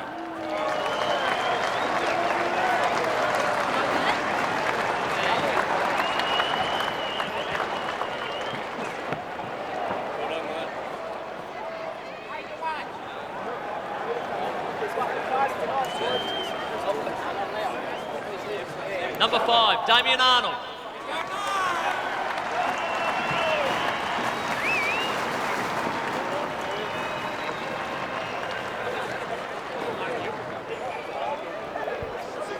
Number 7, Marco Bello.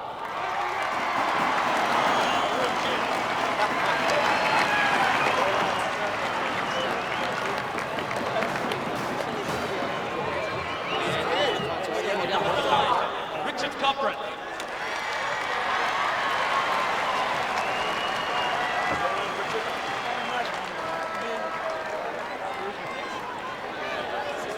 Number 16, Paul Thomas.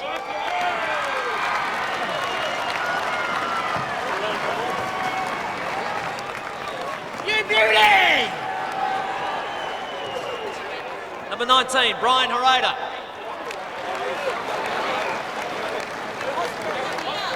Unfortunately, he's in hospital, and I'm sure we'll get the medal to him soon.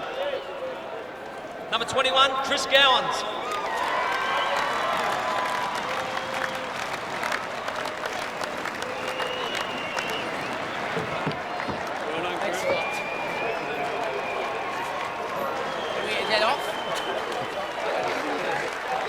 26, Luke Cowan.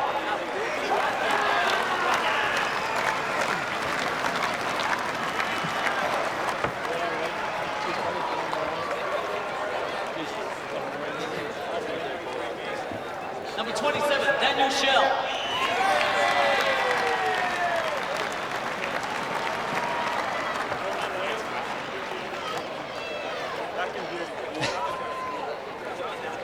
Number 28, James Gowans.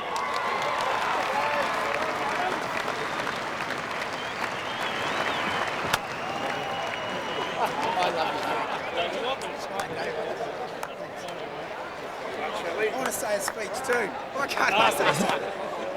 You're beauty! Number 33, Paul Schooler.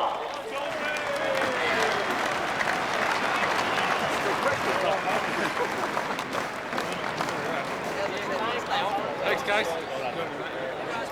Number 34, Nathan Steinberner.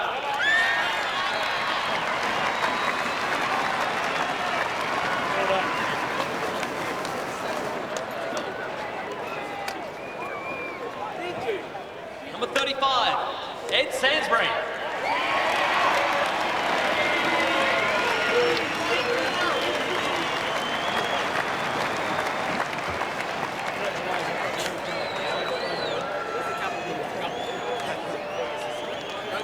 Number 37, Eve Simonala.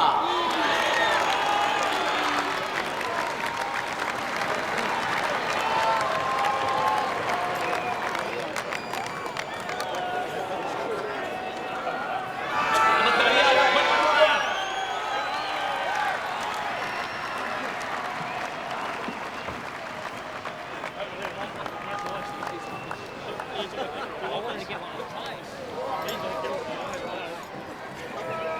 Number 42, Simon Arnott.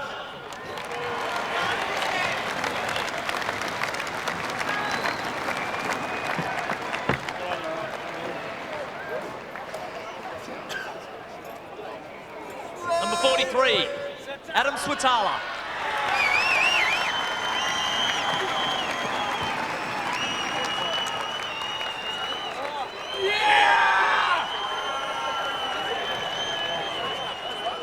Number 44, Brent Guerra.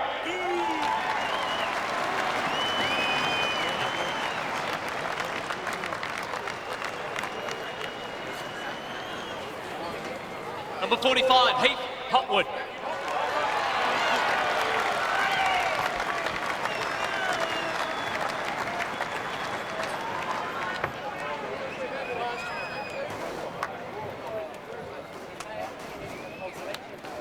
Number 59, Matthew Slade.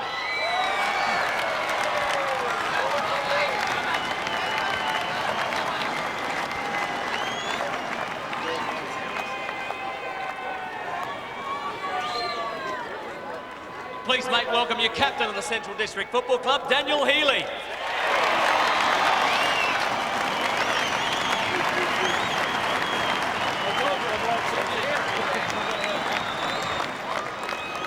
Let's not forget your coach, Roy Laird.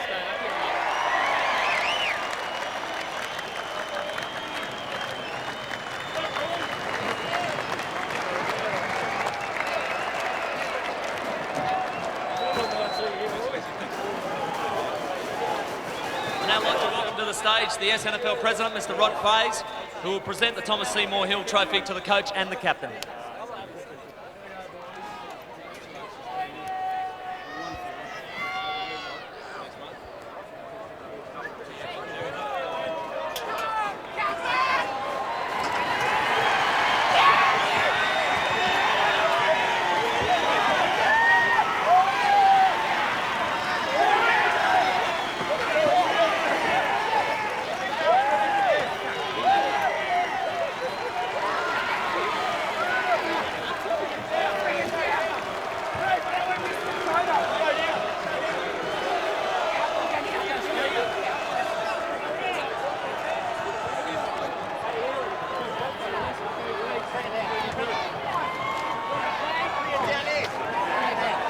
Well, they're a very happy team at Centrals, aren't they? I think Daniel Healy's going to say a few words. I'd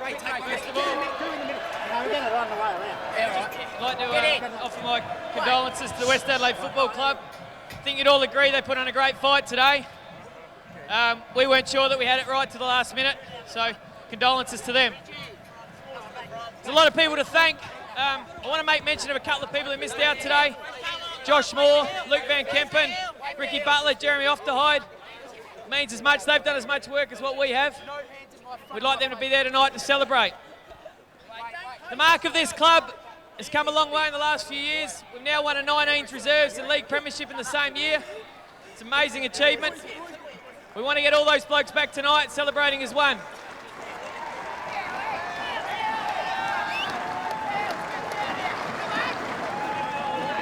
The guy behind me, Roy, along with Gavin Chaplin, Scott Lee, Daryl Hicks, done an amazing job under duress this year. Can't say enough for them either. Well done to the coaching staff.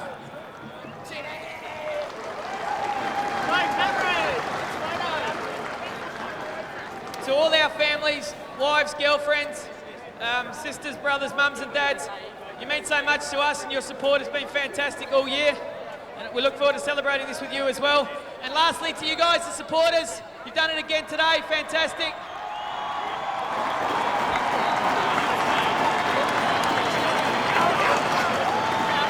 With the day off tomorrow, we expect to see you all back at the Ponderosa tonight having a real crack. We'll see you back there.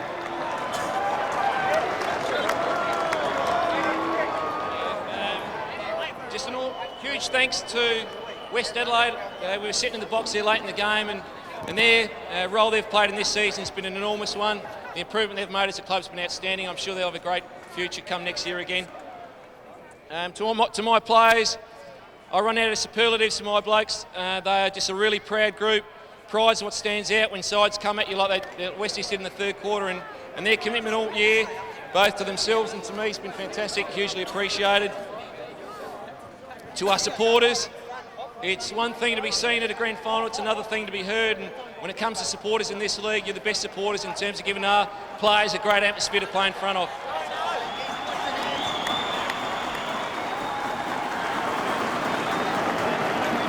Huge congratulations to the board, who are the ones going back 4 or 5, 6 years ago, made a commitment to progress this club on a real front foot. Everything they've done has been to promote this football club. To be involved in it, I'm really proud. And look, when it comes down to tonight, the Barossa, the northern suburbs, the players, the supporters, the Central Essex Football Club, this is a great day. Thank you.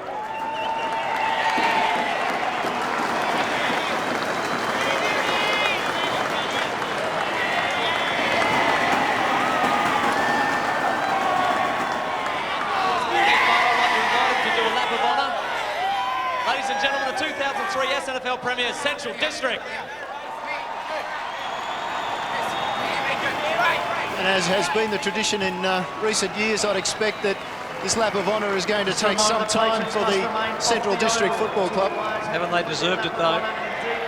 Yeah, Roy Laird I don't think he was choking up, and I think he's pretty proud of his players. They've been through an awful lot, and to be able to come back from last year has been a sensational effort. They'll enjoy it. Victory is very sweet indeed.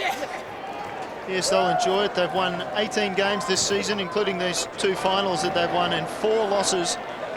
A magnificent effort, as you say, to come back from last year, having been beaten by Sturt, the underdog going into the grand final, and then this year facing another rank underdog in West Adelaide, but they really got the job done.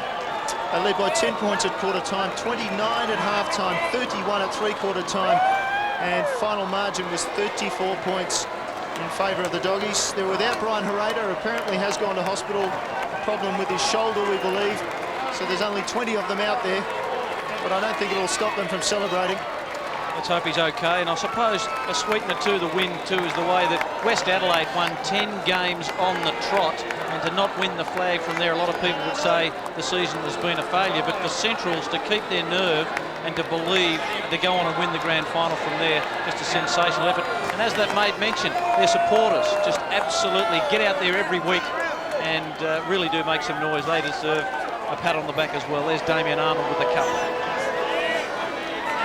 We'll see that picture repeated over and over again with the players, I imagine, in the next 24 hours or so. They are a club that likes to party after grand finals, and why not? They richly deserve this triumph. Central District Football Club only entered the SANFL League competition in 1964. They were beaten in the 1995 and 1996 Grand Finals in their first Grand Finals ever, and they've moved on from that to win in 2000, 2001, and again this year. Wives and girlfriends enjoying part of the fun. And Sodas, you've got somebody down on the ground. I can't see you, but I assume you're ready to go. I am. We're with Big Damien Arnold. Damien, you battled osteitis pubis over the summer. Must have felt like it was going to be a long way away to playing another granny. Legend, 3 times. Yeah, it was a bit of a struggle there. I didn't think I was going to make it, but yeah, Roy had a bit of faith in me in the end there, so yeah, it was good. And the body's holding up well? Yeah, good now, yeah, after a lot of rehab and help from a lot of people, so thanks to all them to get me over. Ben Marsh was pretty important for West Adelaide in the preliminary final. Paul Sculler and yourself had a big job today, but you would have been certainly very happy with the way it's ended. Yeah, it has ended good. Yeah, Schoolsgate had a real good crack for us, and yeah, Schools is great for us. All right, mate, thanks, congratulations.